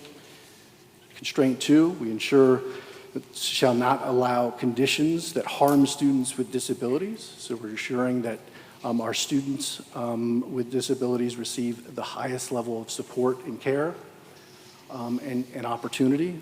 And constraint 3, the superintendent shall not allow conditions that purposely compromise transparency and trust with the community. Along with that, the board has constraints. First constraint is around the percentage of time that we spend in board meetings on student outcomes. We measure that on a quarterly basis, and 50% of the time that we spend in board meetings should be on student outcomes. Our second constraint is about communication and in alignment with board actions. And constraint 3 is about the operational advice or instructions to district personnel and leadership. We also have our North Star goal, which is a part of our Systems of Great School work, right? And our North Star goal is the percentage of students who attend AME campuses district-wide will increase 6% by the end of school year 28-29. So A through J represent all the sections of AE local that are currently codified. Where we're going to spend time today in conversation, and which I'll present to you, is around section K, which we are proposing for inclusion moving forward. So what is a theory of action? A theory of action connects our intentions to our expected outcomes. It's a governance tool that helps us align policy, practice, and results. So it includes inputs and actions, in other words, what we are committing to doing. It has assumptions, so it's why we believe in the actions of the work. It includes short-term outcomes. So in other words, the immediate changes, what are the immediate changes that we expect? And includes long-term outcomes. In other words, the broader impact on student achievement. From there, we write the statement in an if-then form to clarify our logic. It helps us ensure transparency and accountability in the strategic actions that we take. So on the slide, there are two slides that unpack the theory of action. All right, the first unpacks our if-then, and then the second, the following slide will unpack the roles of the district and relative to the campus. So I will we'll walk through our if-then here, our logic, and then after that go into the roles. So our theory of action, we heard earlier, Dr. Sorensen mentioned managed instruction. So our theory of action will be managed instruction with performance autonomy, right? And so each time you say if here, like those are the actions, and then when we have the then statement, that is our intended outcome. So if every school begins with a managed foundation, adhering to the district's instructional core, budgeting, operational requirements grounded in research, evidence-based practices, professional training and compliance, and if the district sets annual performance expectations for each school using a whole child approach and conducts an annual school planning process to tier school performance and guide strategic needs-based decisions, and if the district provides differentiated support based on school performance, including targeted interventions for lower performing schools, such as strategic academic interventions for campuses rated D or F for 2 consecutive years in alignment with Superintendent's Constraint Progress Measure 1.1, and if schools are granted flexibility and empowerment to earn autonomy from the managed foundation based on performance, allowing for innovation and alternative models that accelerate student achievement while ensuring the improved autonomies prevail unless it conflicts with local, state, or federal law, then the district will create a responsive, performance-driven system that balances coherence and innovation, enabling all schools to improve student outcomes while operating within the board's defined constraints. So again, the ifs are the actions. We're saying there's a managed foundation. In other words, all campuses will operate within the managed foundation. That could include could include things like the curriculum materials that are used, our high-quality instructional materials, the professional development they receive, that they use zero-based budgeting processes, that they maintain certain scheduling requirements. Like those are examples of the managed foundations that all campuses would have to abide by. And then to operate outside of that would be an earned autonomy, right? So through performance, right, then campuses earn the ability to operate outside of those grounds on whether that be curriculum materials, whether that be a scheduling innovation, but it allows an opportunity for us not just to have a one-size-fits-all solution. So, Dr. Sorensen, I'm reading if you wanted to. And so I think just to build on that, all of the also ifs, right, that Mr. Nagella is talking about, for us, it starts with us again, and I will take an I statement as the superintendent. It's incredibly important, again, that I talked about before. It is about clarity, consistency, coherence across the system right now as we implement change, right? As we bring in, say, for example, I'll just go with evidence-based practices in literacy.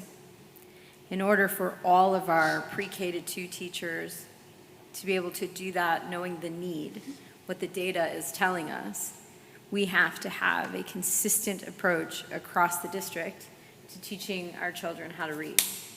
And so that's an example from a superintendent's perspective in terms of, so what are the materials that we're using? What's the instructional framework that we're using? What's the professional development that we're using? What are the campus supports that are required? What do principals have to know and be able to do? So those are things that, as a superintendent, I say, this is where we have to get clarity. And then our departments then continue to roll those things out and provide those supports. And it is our job then to make sure that that managed foundation is clear, it is consistent, it is coherent, and that it is communicated, right? And that last part, that it is communicated. And I'm looking at you because you always ask the question, who is it communicated to? It's communicated to everybody, to all stakeholders, so that all of our stakeholders understand when we say managed foundation, what that means, and what does that mean for families, and what does that mean for educators, and what does that mean for students, and what does that mean for our principals, so on and so forth. And so when we get clear as a system, right, going back to system of great schools, how do we make sure that there's a quality seat for every student in every campus across our district? So I just wanted to hit that point home. Thank you, Dr. Sorensen. Okay, so before we move on to the next slide, where we'll talk about the roles district to campus, I'll take any questions or feedback from board members. I do have a question. I'm just kind of curious.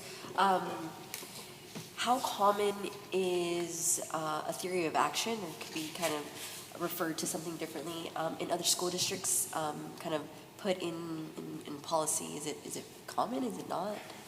It is a common policy element as a part of AE Local, and it's a requirement under Lone Star governance as well as the systems of great schools. Got it. Thank you.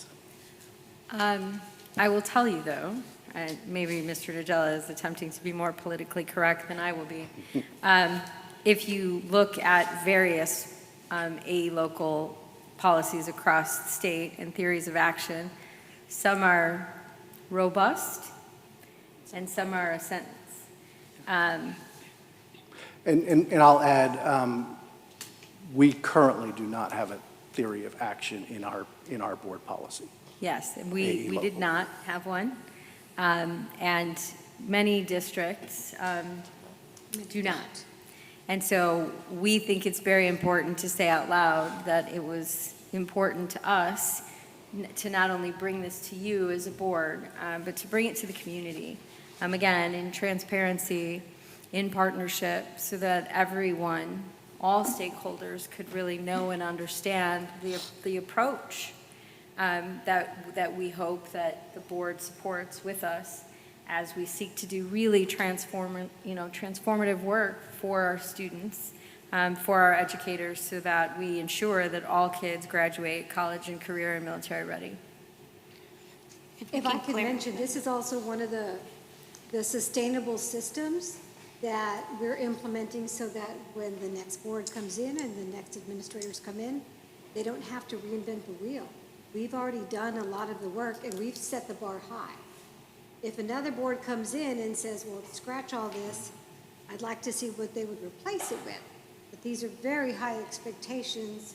And again, this is just another system that we're building, and it's this is what effective school systems do. And so it's based around a lot of research. So this is a very, very comprehensive and robust theory of action. I want to add, it's not only robust, but it encompasses a lot of the stuff that we've been talking since the beginning, and it's very directed to what we need as a district. Like you mentioned, that flowery, extra stuff, that fluff that people use, it is robust, but it is very specified to what we've been talking about pretty much. Thank you. Board Member Ochoa? It's very comprehensive to where we've been discussing wanting to streamline operating procedures and processes across the whole district so that school A operates as school C and so forth. And that way it's easier to monitor and make sure that data is consistent. Dr. Sorensen saying it's clear, it's consistent, and it's communicated well. So fantastic.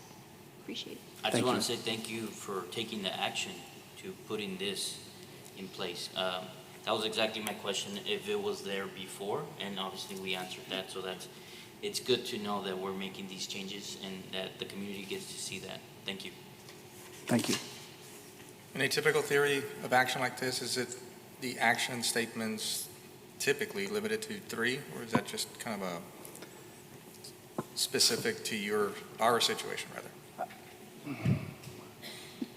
I'll share my experience is that there tend to be 3, 2, maybe 4, but I'll say some theory of actions don't even have specific actions tied to them. That's the other way.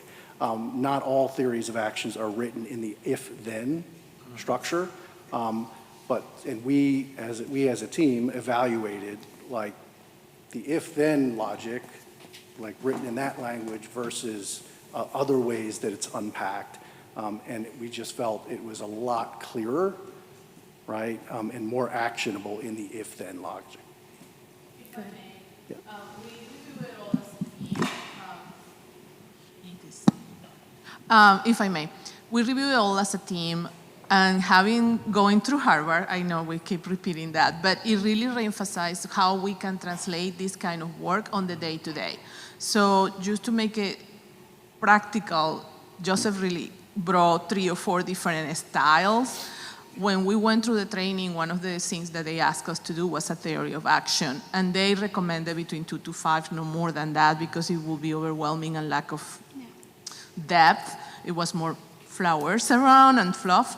But the other piece is when we read it and analyzed it, one of the things I wanted to do was the test that they ask us to do is it can be translated for somebody else. Yep. And I went through my team and say, okay, can this be translated? Well, yeah, I can, because now I can say, this is how I'm going to do the requirements and these are the expectations. This is how I'm going to do the support, because it's my responsibility, and this is how I'm going to make accountability and monitor what we are doing. And that is following the theory of action. So I can relate the policy to the day-to-day on business and finance and how we are going to support the campuses. So I wanted just to put that example out, that this is not going to just drive and be fluff in the paper. It's also being able to help us to translate it and drive the work on the day-to-day. Yeah, I think that was the thing that I think we as a team wrestled with through our multiple iterations. My word to the team kept being like, I want it to be what we're really doing. Mm-hmm. I want it to be what we're really doing. It has to reflect our actual work. And so through our multiple iterations, I'm very happy to hear, Rosalba, you say that, because it has, you see other theories of action and you're like, wait, they've got these board goals, and then they've got the constraints here, and then they've got this very disconnected theory of action. I was like, we've got to, again, have coherence to say, we've got these board goals and these constraints and this exit criteria. Now we also will have a strategic plan. How do we get really clear then on our theory of action so that it brings it all together to really represent what we are actually doing? Yeah, and to go back to what Margette is stating, is that our theory of action is cross-functional, and I think that's where we can really evaluate what the impact is going to be, right? Because it's not just from an educational perspective, we're seeing it from operations, and hopefully we'll see it in leadership and whatnot. So I think that is very impactful, so I appreciate all the work that's gone into this. Also, I was gonna say that I like the part where it says, which the school is the key unit of change. So we're putting that responsibility on the school and the leadership to make that change to continue to our goals that we have for our students. That's the part that kind of caught my eye. Thank you. Yes. Yes, thank you, sir. And you'll see that it'll, in our vision for leadership excellence, and when Dr. Sorensen will roll out the strategic plan, we'll see how the principal fits into that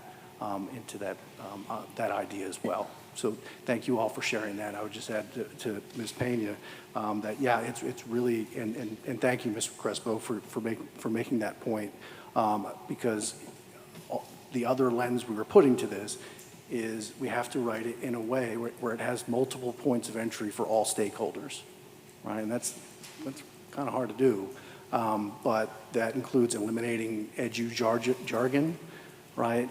It also, for our families, and it also includes being able for a coordinator or a specialist, to be able to see themselves in the vision, in the theory of action. Mr. Nagella, before you proceed, so I know you're going over this section K. Is this an actionable item for an upcoming meeting? Yes. Okay. Yes, we would, yes. Okay. Thank you. Okay. So the next section outlines the roles within our theories of actions. So the district role is essentially to set expectations, drive innovation, scale best practices, coach leaders, and promote differentiated supports. So to meet the district's goals of student growth and achievement, the board believes that it's essential to empower educators at all levels to lead and act under the theory of action in which the school is the key unit of change, encouraging innovation, autonomy, and differentiation.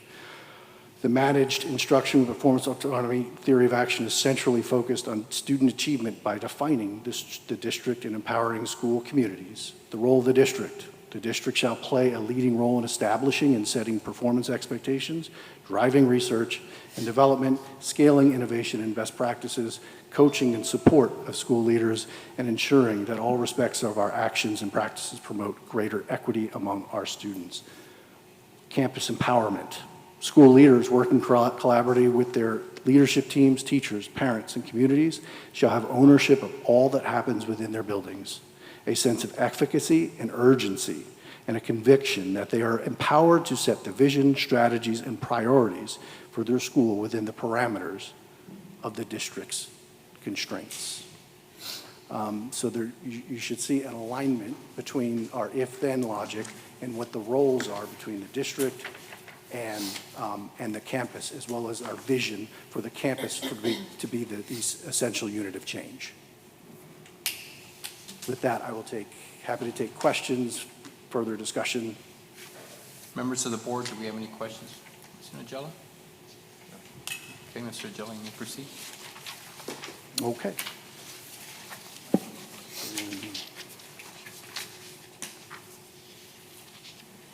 So we're going to the next section will be 5.3 proposed board monitoring calendar for 2025, 2026. Yes, sir. Thank you.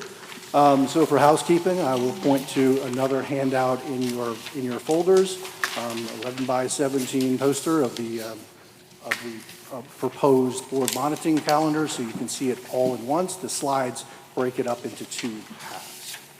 Okay.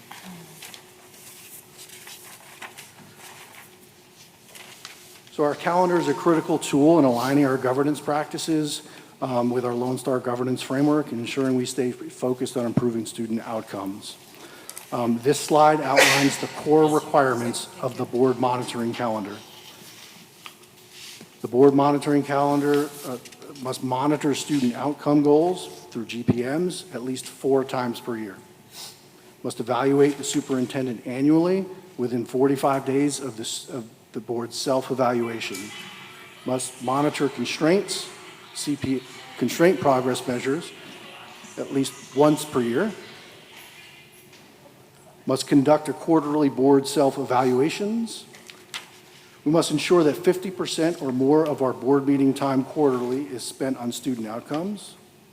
We must complete all statutory board trainings, all statutory board trainings.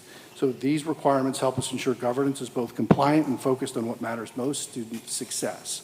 I'll add to this the other layer that informs our calendar is the availability of data in our internal assessment calendar. So much like this year, you'll see a pattern to when GPMs are addressed and how they're addressed, and a lot of that has to do with when students complete, for example, their MAP assessment and when that data becomes available. So just to orientate you quickly to the monitoring calendar, the far left column is our regular board meetings. So just of note, not included on here are our student recognitions, our specially called board meetings. Then we have student outcome goals, or our GPMs. Like those, I want you to notice that there is something for nearly every single meeting. Okay, so we're thinking about, I get up at board meetings and we have our conversation about our tracker, right? So how are we accumulating those student outcome minutes, meeting by meeting by meeting? And then we have our constraint progress measures. So these, relative to our 24-25 calendar, since we had started that, it was in the middle of last year, we had not yet put in constraint progress measures. So those are included for the first time. You'll see leadership evaluations, right? Board evaluation and superintendent evaluation. You see the superintendent evaluation coming up at the end of August. And then there is a mid-year evaluation that's at the end of our second meeting in February. And then in the far right column are the different trainings that are available or required for board members. Today being an example of a team building workshop that will go towards some of the hours that school board members are required to attain. So talk quickly about some of the patterns you're seeing. I'm going to go back to the student outcome goals. So at our next meeting, we will take feedback from today around our goal progress measures, and then bring back to you at our next meeting proposal for adoption of new goal progress measures. Following that, at the board meeting after that, we will go over our STAR results, our performance accountability results for the 24-25 school year. And then following that, in September, we will look at and you saw it mentioned in the theory of action. It had been alluded to several times in Dr. Little's presentation this morning. But we'll look at our annual school plan, which is a tool that was created out of our Systems of Great Schools work, but it helps us tier schools holistically. So it doesn't just account for STAR results. It provides a larger picture, and we quartile our different schools to see growth or need for supports. So we'll show you that systems as well as our plan for strategic interventions in alignment with the superintendent's constraint progress measure around underperforming campuses. Following that, you'll see we'll have unit assessments. Right, so last year, we did not show unit assessments. So we're being very intentional about our assessment calendar this year and including unit assessments as a part of that. So we're going to show in alignment with GPMs 1.1 to 3.3 and GPMs 2.1 to 2.3 twice per year. So this is like our beginning of the year unit assessment look in September, and then you'll see it again, and my eyes are failing me, but you'll see it again in January and February, so we're at like a mid-year mark. Following that, you'll see what was part of our pattern, our regular sequence of reporting out progress on GPMs 1 through 3 through MAP, as well as TextKia and our pre-K circle data. So we'll have our beginning of the year data starting in October, and that'll go through November. And then we'll have our Lexia and Zern data. We brought that to you this year in the spring. We're going to bring that to you twice this coming year under this calendar. Once in, so again, November and the December meetings, and then again in May, in the 2 meetings over May. So you get to see data points twice during the year. After that, we will have our mid-year look at our GPMs 4.1 through 4.3. And then we do that one again, just like we did this year in July at the end of the year.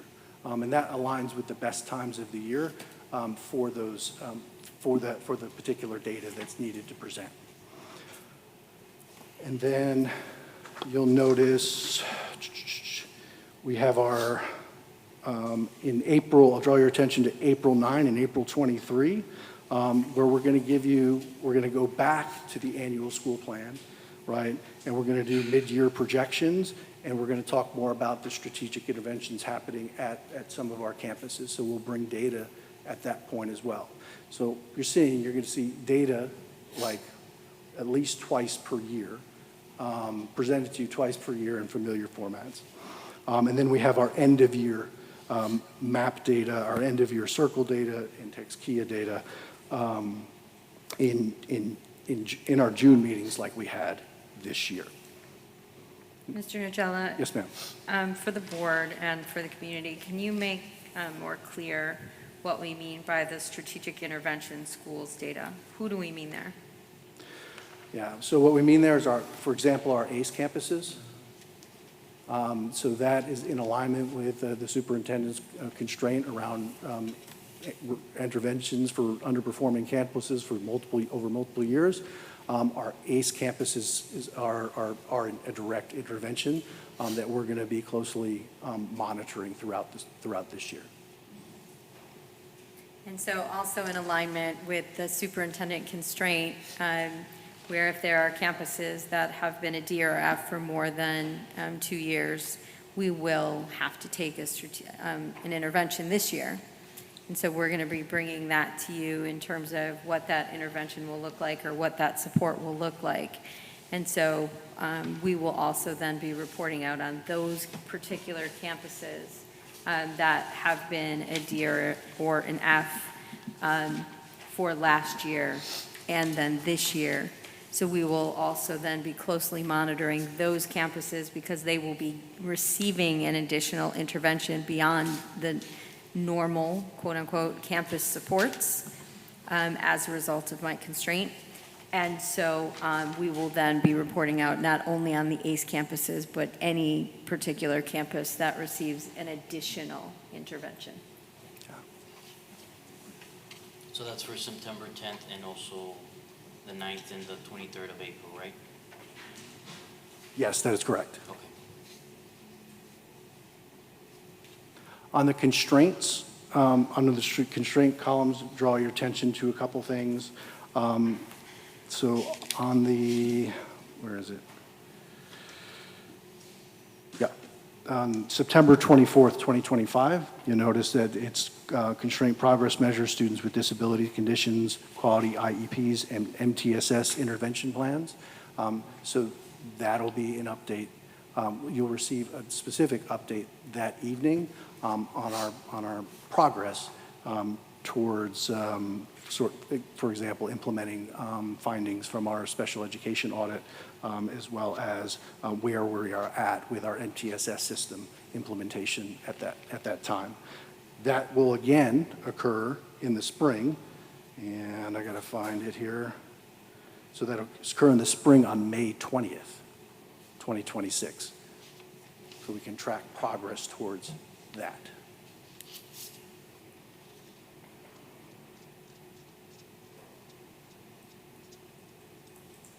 Members of the board, any questions? My question real quick. So at the beginning of the year, it's going to be based a lot on information from the previous year, right? Any information, and so towards the end, it's going to be discussing what the year, how we're doing during the year of this year coming up? So yeah, so that's a good question. I'm happy to clarify there. So are we talking about the student outcomes? Yes.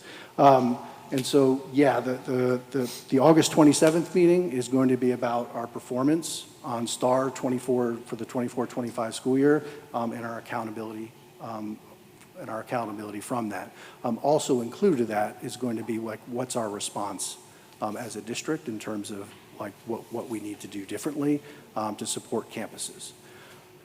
But the unit assessment data will be between 2 and 3 weeks old. So that will be like data from students this year. Our MAP data is data from students this year.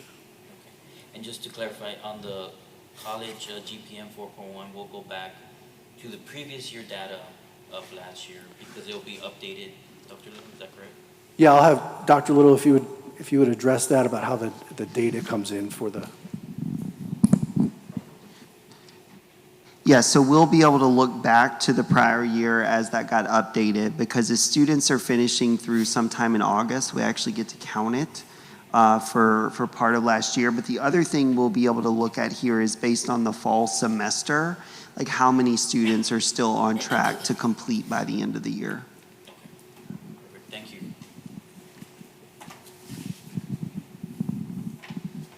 Any other questions for Mr. Nagella?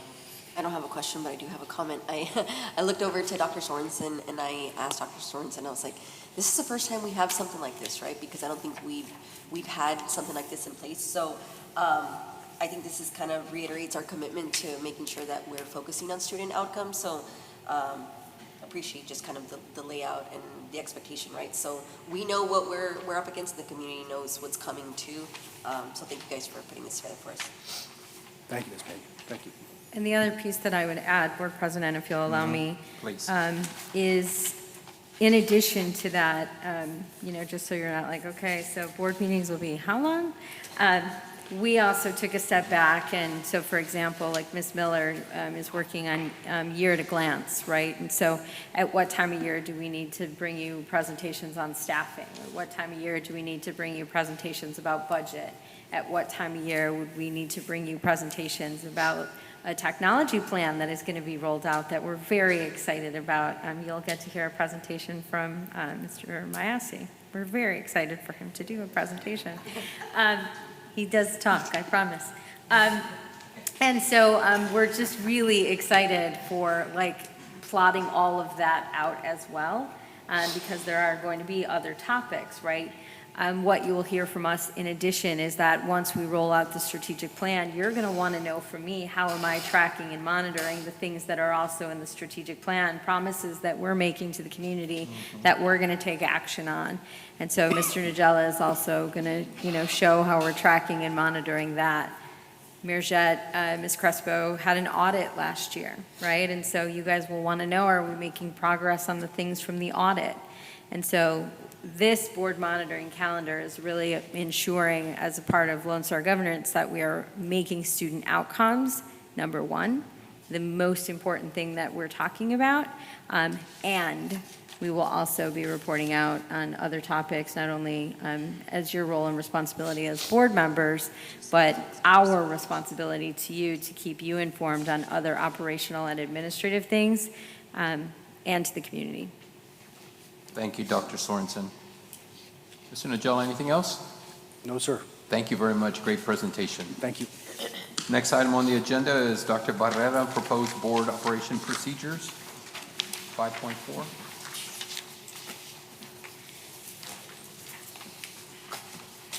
Good morning, Board. Dr. Sorensen. You have before you several documents. I want you to start first with this document, the long one that has the yellow with the districts. So in starting the process of putting together our board operating procedures, there are so many different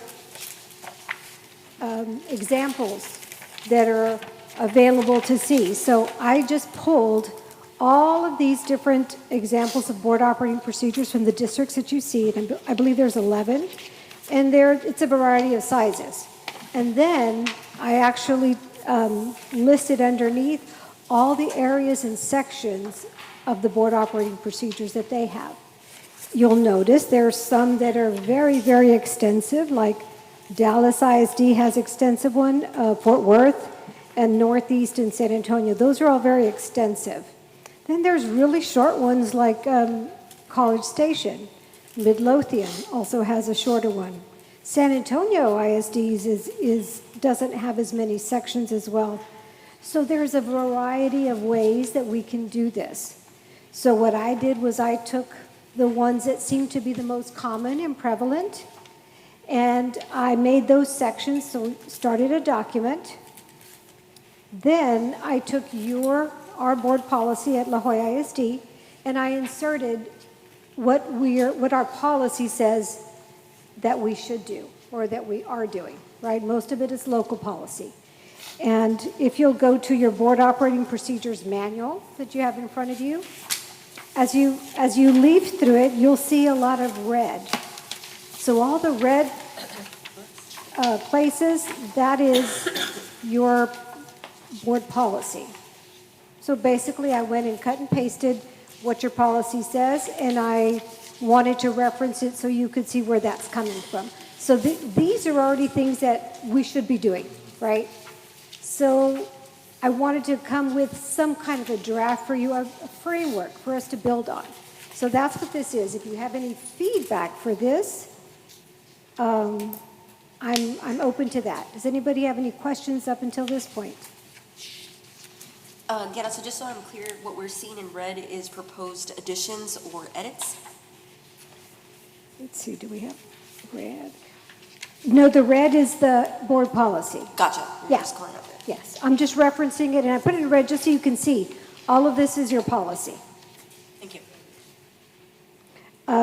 So throughout this document, there is guidance from Lone Star Governance, and I generally would say in accordance with Lone Star Governance. And again, these are ways that we as a district, as a Lone Star Governance district, we've all agreed to operate as an effective board. So wherever I could, I put some of that information, again, information that you all know, that we've received in our training and that we've talked about extensively since February of 2024. So it's broken out into sections. So we have the first section is, and I want you to tell me how you want to name this one. It could be vision and values, guiding principles, or foundational beliefs. And so that is basically everything that Mr. Ningela talked about, everything in AE local.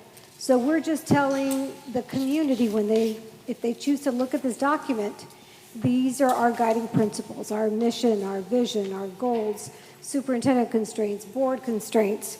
So all of that is in here as well. The section 2 is around accountability and structure, or systems of governance, or systems for oversight. So that is the largest section, and that one begins on page 5. So basically, the first part is Lone Star Governance. These are the things that we teach in Lone Star Governance that are the responsibility of the board, the ownership of the board, right?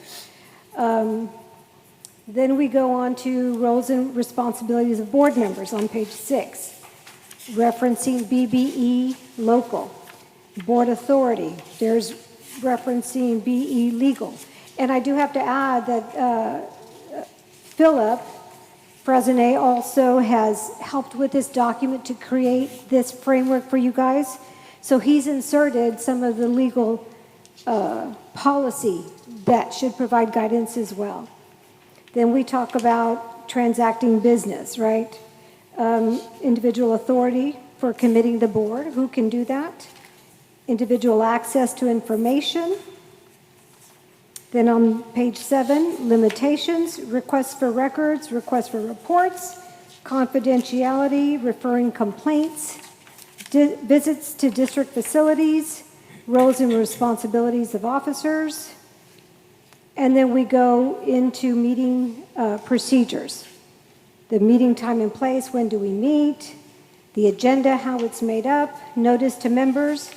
Then there's a section on closed meeting, order of business, rules of order, voting, consent agenda, discussions and limitations, and executive session. At the executive session there, those are all bullets that are basic knowledge, or should be, right? Basically, whenever we are in closed session, the only topics that can be discussed there are those that don't violate the Open Meetings Act. So these are things that we are already doing and should be doing, right? These center us. Then on page 11, we go into the superintendent's role. We start with some Lone Star governance language, and then we go directly into board policy, BJA, legal. And then we go through constraints. We have a little section on superintendent evaluation on page 13. And then we anchor everything, and pretty much most all the board operating procedures had this portion, Code of Ethics. This is in your local policy, BBF. And so this is exactly what your policy states about what your attitude should be, trustworthiness, in stewardship, honor of conduct, integrity of character, commitment to service, and student-centered focus. Then we have community engagement operating procedures. This is another section from LSG saying that you need to, it's part of your responsibility to listen to the community, to the vision and values of the board. The final item is conflict of interest. And again, we are referencing BBFA local, also BBF local, and then CFA at the bottom. Then behind that, we have an appendix, just that has everything, all of your GPMs that you have voted on. And I think we have constraints and constraint progress measures in the next section. And then appendix 3, we have the board monitoring calendar. So this is all in one place. In the last appendix, appendix 4, this is your current ethics and conflict of interest statement. So that's what's in here right now. And again, this is the framework that we put together. It's 23 pages. But again, this is your local policy, and I've sprinkled in some LSG in there that you've already been trained on. So this is nothing new. What I do want you to look at now is a page, it's a one-pager, questions for consideration. So as I look through some of them, these are some questions I had. Before we go through them, I do want to reiterate that this board operating procedure manual that we're creating, this is not just for you guys. So all this isn't just pertaining to you. This is also going to be for the incoming board. As we start getting elected members in, 1 or 2 at a time, when we're in the transition phase, then we want this to guide them as well. And once all of you are gone, they should have a very strong board operating procedures manual. And this we can amend and add to as time goes on. This is in no way ready for any kind of approval anytime soon, but this is a start for us. So as an example, the first one addresses absences at meetings. That hasn't been a problem. We've always had a quorum, which is great. I have worked with boards that have to cancel meetings because they don't have a quorum. So that is unacceptable, especially for a Lone Star Governance District. But we want to make sure that that you know what you're supposed to do if you're running late or if you're going to be absent. Who do you tell? And when should you tell them, right? So I'm asking, should we add, some information about that in here? Number 2, should we add something that speaks to how board members need to be recognized by the president? Not everyone does that, and in no way am I saying anyone's been rude, but I do want to go back to, we're teaching our community and the board that's coming in the proper way to hold a meeting, right? And as your board president, Mr. Alvarez is your chairman of the board. So basically, this is his meeting, and you must ask him to speak. It sounds very formal, and it is, but again, we want them to see the most highly effective board. So that's something that I'm asking you guys if you want to do. Third one, asking about to add specifics about expectations for board prep. Again, we want the new board to know that this is not just showing up to a meeting. There's a lot of preparation that goes into your learning and reading before you actually come here. So I really recommend that we add everything that you guys do in here as well. And then number 4, I said I do think we need to remind the board about their role to represent the vision and values of all students and staff and not a particular subgroup. I'm asking you, what are your thoughts on this?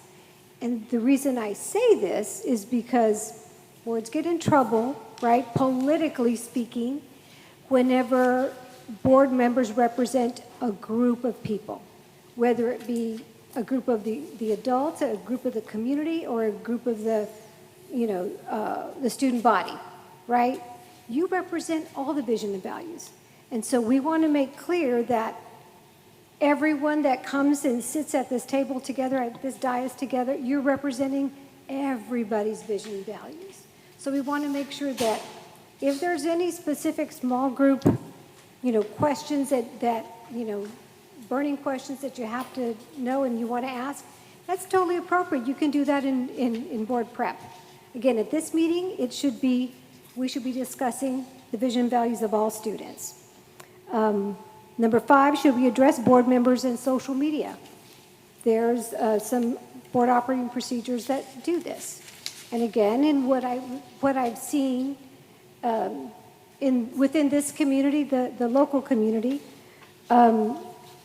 it might be a good idea to address that as well.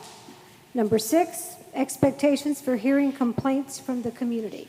We want to be clear about what the expectation is, what Dr. Sorensen expects in terms of when someone stops you at HEB or somewhere, we want to be consistent with how we all respond. So I think some specificity here would be very helpful. Professional development. What's our expectations? Some districts announce board PD hours before each board self-evaluation. So that would be 4 times a year. So this is a way to monitor the minimum expectations, who's met them and who has not. Again, this isn't I gotcha. There's no, PD police coming to get you.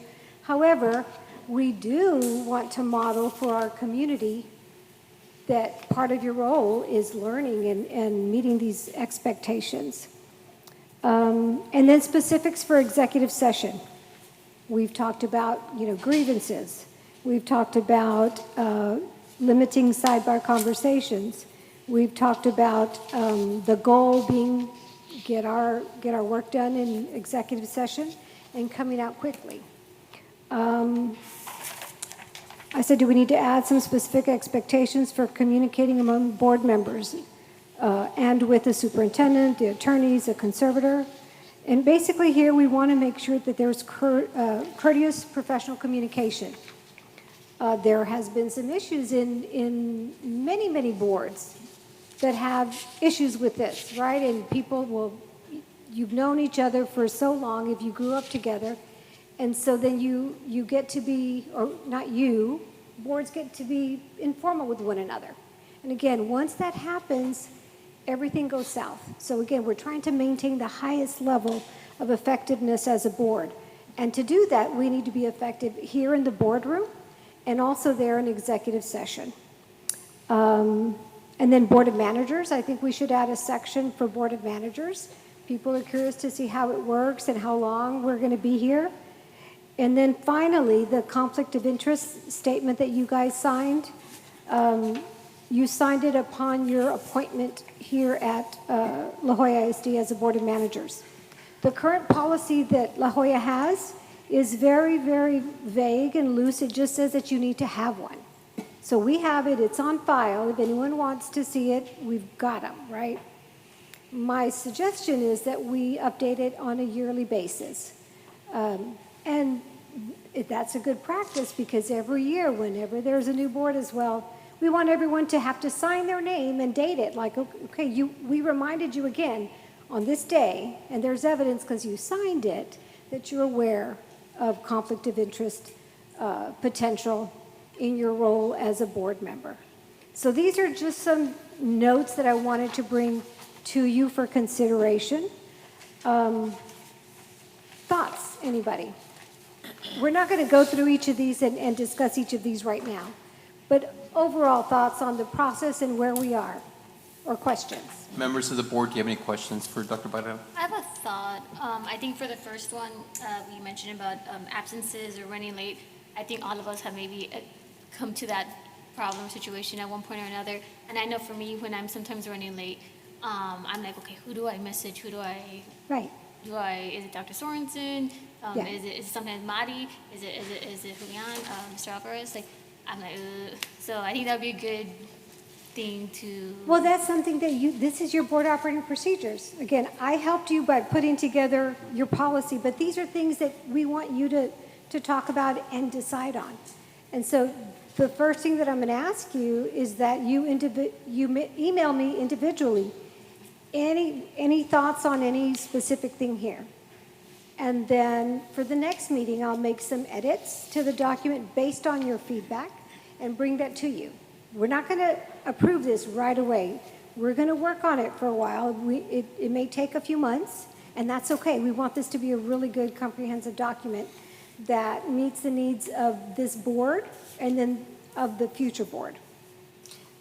Diana, kind of on that note too, and I know there's been somewhat discussion on this, but what is the probability that we have the ability to attend virtually, right? So for some of our work schedules, I know, sometimes Jessica's traveling, I'm traveling, so it's not that we don't want to be at the meeting, right? But we can attend virtually if we're out of town, but I don't even know if that's an option for us or not.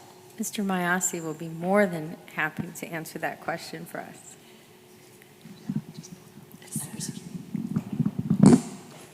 Thank you for that question, and we actually did work on that so that we can provide a way for virtual members to kind of join the board meetings, and that's already set up. So if you just want to let us know a couple of days in advance if you're going to be present or not, and we'll make sure that we're taken care of. Perfect, thank you. Thank you. And I want to refer to legal here. Can we do that now? I know that we started doing that during COVID, and now there's some allowance, but then there's some limitations. Can you add to that? Yes, we have to post it sufficiently and make sure that, it's noticed and set up. But yeah, we can make that happen. And I do think it's a good idea to put it in the board operating procedures. These are the parameters of, logging in virtually. So I think that's a good conclusion. Yes, We'll work perfect. on that. That's Yeah. exactly what we're talking about, these things. And one of the reasons I think before we could not is because I think our legal counsel said, like, we have to be able to see them and they have to be able to see us, and we didn't have the technology capability in the room yet. But Mr. Mayasi and his team have done an incredible job of making that possible for us this school year. So now we'll just work on legally how we can put it in the agenda and also put it in the operating procedures. And I think to Anita's point then, define how we communicate that so that we make sure that everyone's clear on how to do that. Perfect. Any other questions or comments? Tiana, I have a question, Dr. Barrera. So you said for us to be working together to finalize some type, the question that Vice President Anita brought up was a valid one regarding, who do I contact and all that. When we have those discussions, what are you suggesting and how we proceed with that, with general counsel present so that there's no, there's no the perception that there's any other discussions taking place? Well, that's why I'm asking for feedback. I want you to tell me, what do you think works, right? Mm-hmm. I'll put the feedback together. In this case, I would probably refer or defer to the officers.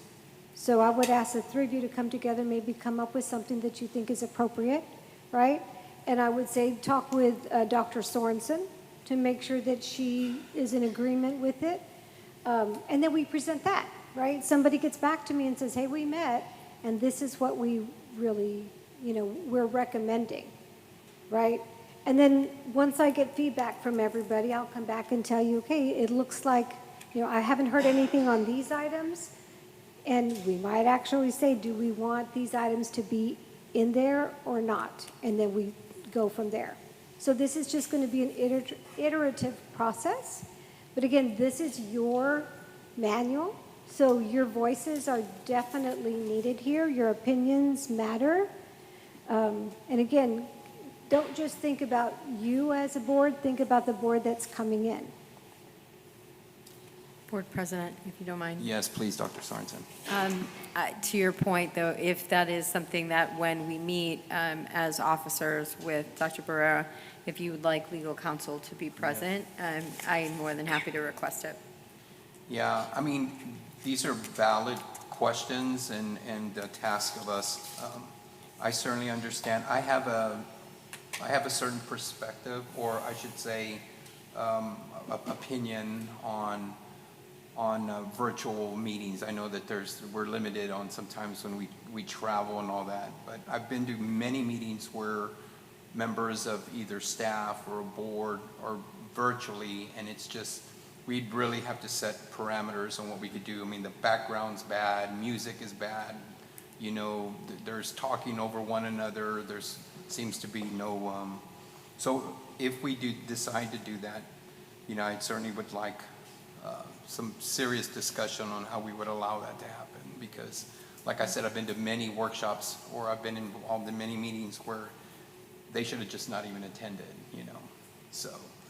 And perhaps it's the board's pleasure, and another consideration could be that the officers and I and Dr. Sorensen and legal get together, and we start wordsmithing this and getting something out, and we can bring that draft to you. That also is an option.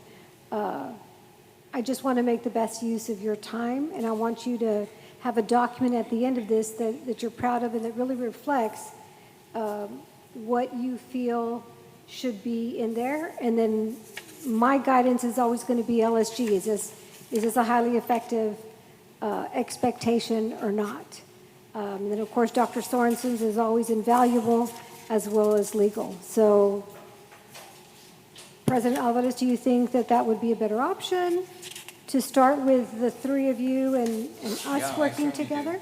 I certainly do. Okay. I certainly do. And again, with the recommendation that Dr. Sorensen said, having general counsel and yourself present. Definitely.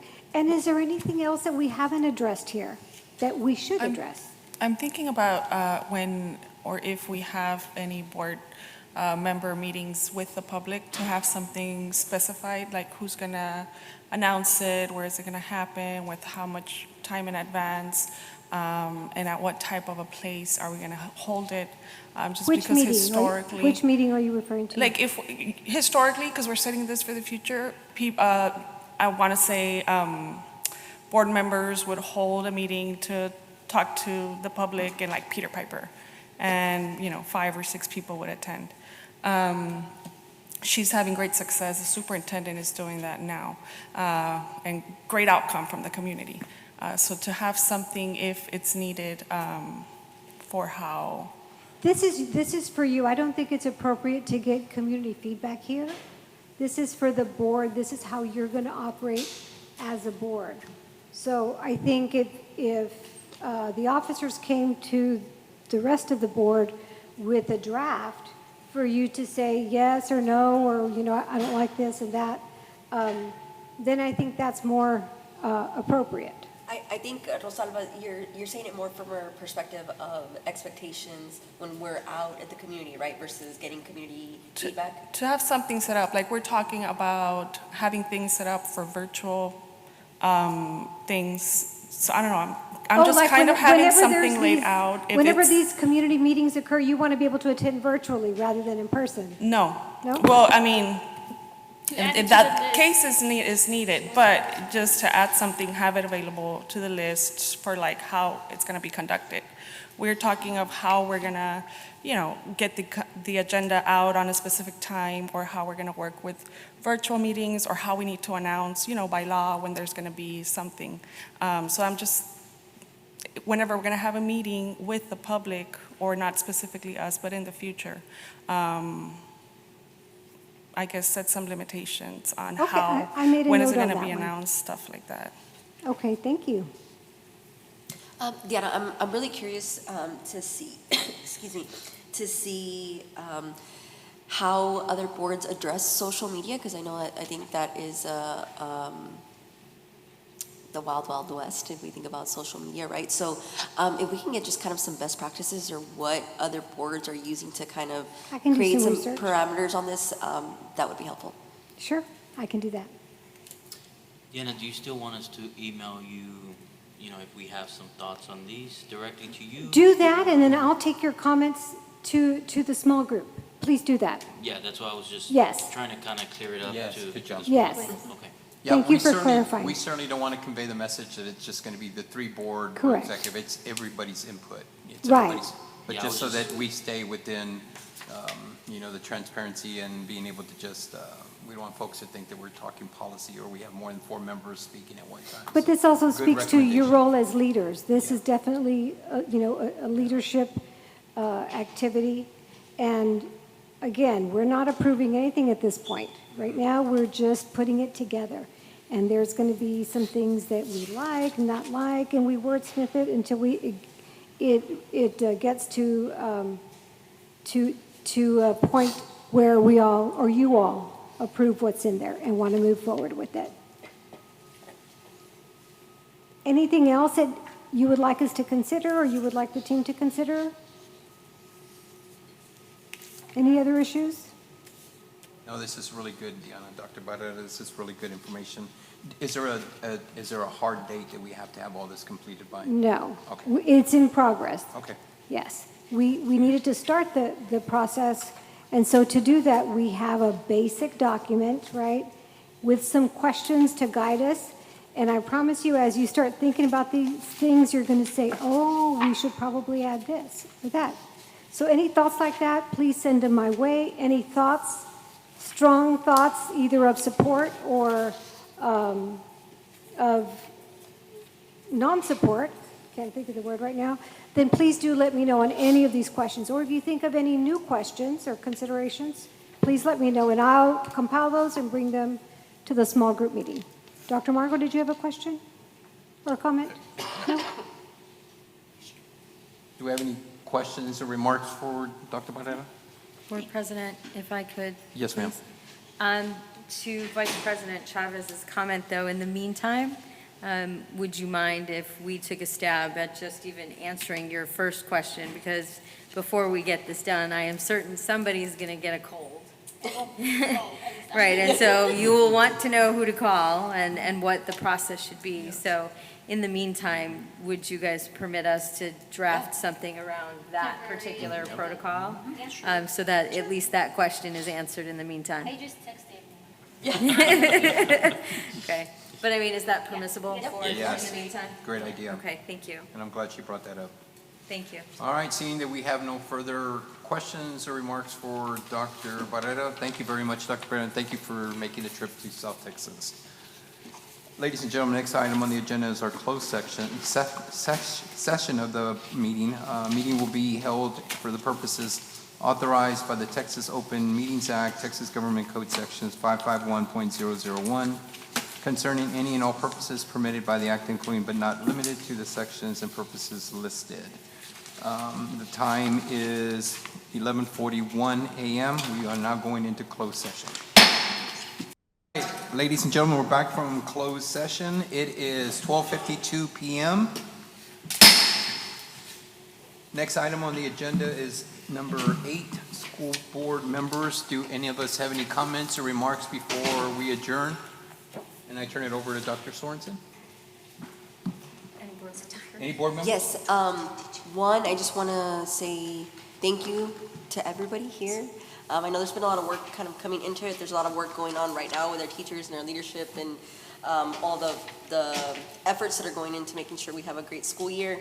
The one thing that I think is very present and evident here is that there continues to be a lot of change, right? And we came into the intervention knowing that this was something that needed to happen, right? In terms of us having a transformational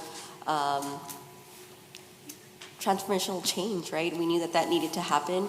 And as cliche as it sounds, like change really is the only thing that is constant. So I just kind of continue to ask our community and our staff and members to get comfortable with change, right? Because more of it is going to come, but that is a direct reflection of work that everybody here is putting, and knowing that, you know, we've got a very bright future ahead of us. So thank you, Dr. Sorensen, to our staff, to everybody here from the administrative table. We continue doing the work, and we're going to hold ourselves accountable too on the board. And we're seeing change even as all of this is happening. So again, just thank you guys so much for the hard work. Good remarks, Secretary Peña. Anybody else have any remarks or comments before we adjourn? I'll add to what she was saying, pretty much to establish the gratitude that personally I feel towards the whole district. We're seeing and talking about all the topics that we talked about today, but we know that everybody does their work, everybody does their little grain of salt. Moving that little thing helps a lot. And substantially, it's been a little, what I see is always seems to me as overwhelming. And I tell everybody in the board prep meetings, I'm always amazed at the work that gets done. And so I have hope for the future, and I'm excited for the future to know that we are getting it done. And even though it seems like too much and maybe to the point where unachievable, we're getting it done. So thank you guys. Thank you, Dr. Hernandez. Anyone else? Okay, well, let me go ahead and say a few marks, and then I'm going to turn it over to Dr. Well, you know what? Go ahead, Dr. Sorensen. You go. Are you sure, Board President? Yeah, because usually you cover everything. I'm just like, oh, perfect. No, so thank you, board members. I mean, that means a lot to me. Our team works really hard, and, you know, they're very focused on making sure that we keep our true north, which is our students, at the center of everything that we do. We are all 100% plus dedicated to La Jolla ISD, and really making sure that all that we do is for our students and for our educators and for our families and ultimately for the community. And so I appreciate your words and that you feel it showing up. That's really important to me. We know that our educators are coming back in full force on Monday, and they are going to be on their campuses, and they are going to be in their classrooms, and they are going to be engaged in professional learning. But I will say, as someone who saw our educators on Friday, there is a vibe, and it feels good. I was on our ACE campuses the other day because they come back a little bit early, and there is just this positive vibe and energy in the air. And I feel like we're turning a corner. And there were hugs, and there were smiles, and there was laughter, and there is like actual joy in professional learning where people are feeling, even though it's a lot of work, right? They're feeling like they understand the change. And so that also provides us even more purpose to get more clear on the why. And so I'm super excited for our adults to come back next week in full force. Super excited for kids to come back. I can't wait to see them. So yes, I am affirmed by the work that I do with my colleagues here every single day, but even more affirmed when I see our educators and our kids. So thank you, and thank you all for giving us the space to lead and lead through complexity. So I'm very grateful. Well, I'm going to go ahead and again welcome the three individuals that are here in front of us that are from joining La Jolla ISD. We're excited to have you here, and especially the friend from Harlingen. That's where I'm from. I didn't mention that earlier, so not that that means anything. You're like, okay, I'm ready to leave. No, seriously, thank you for everything you guys are doing. Continue doing great work. Ms. Miller, I was just going to add, I know you were real quiet today and we didn't get a chance to hear your presentation, but I feel like I watch you every day on how excited you are. I think the last short video you did was on ESL. You all had a workshop for teachers. New teacher Orientation, yeah, that was pretty cool. So I got to see that one recently. But we're excited for another year. As you know, we've been here for a little over a year now, like probably almost 18 months. 18 months. And so it's certainly been, and I think I've referenced this in the past, but for those that are joining us, it's been overwhelming. I mean, this wasn't something that, well, I was going to say it wasn't something we signed up for, but we did. And, well, some of us did. Some of us told, but we, but I will tell, and we've done a good job. I was telling Marcy just today, like, I'm so proud of the hires that she's had with all of you, Marjette and Dr. Little. Like I always look at other meetings. I won't name the school districts, and some school districts here in the Valley are really good. There's a lot of good school districts around the state. But I'm like a visual person, right? I always like to compare how we do and what can we do better. Marcy's made the statement in the past, we can't be good or great. We have to be perfect. And I really believe that. And that's something that I even now take to where I work, that things need to be perfect because everyone is not only watching what you're doing, but what we're doing as a district. And so we're just so proud of all of you. We take a lot of pride in the work we do. It's not like something we just show up on a Saturday or we show up on a Wednesday to come and do a board meeting. There is a lot of prep. When people ask what we do, I know in my spare time, I'm reading whatever Joseph sends to us or, Marcy's staff. We literally take time to make sure that what we're doing and the decisions we make, which could be challenging, to many of the folks, that we do the right thing, that what's in the best interest of our students here in La Jolla ISD. And I take it personally when people compare my students here to the students in other districts, because I just love what you guys are doing here. So to you three that have joined us, we're very excited. As I mentioned to Marcy, we have the best of the best. I couldn't have asked for a better district to work. And I think we hear that wherever we go. Right, Selena? I mean, I know you were out last night and you heard it, what you can remember from last night, but just kidding. But again, it's been a pleasure. We continue to, if there's any, well, I shouldn't say if there's anything you need, let us know, because we don't want to say that. But if there's, we're here for you. We're here for you, and we take, like I said, no greater joy than to spend a Saturday with each and every one of you. So thank you. With that said, I don't think we have anybody else that has any comments. Diana, thank you for your trip and the recommendations you made. Thank you for your partnership. Yes. With that said, do I have a motion to adjourn? I move to adjourn this meeting at 1:01 p.m. Do I have a second? I second the motion. All in favor signify by saying aye. Aye. All opposed, motion carries. We are now adjourned.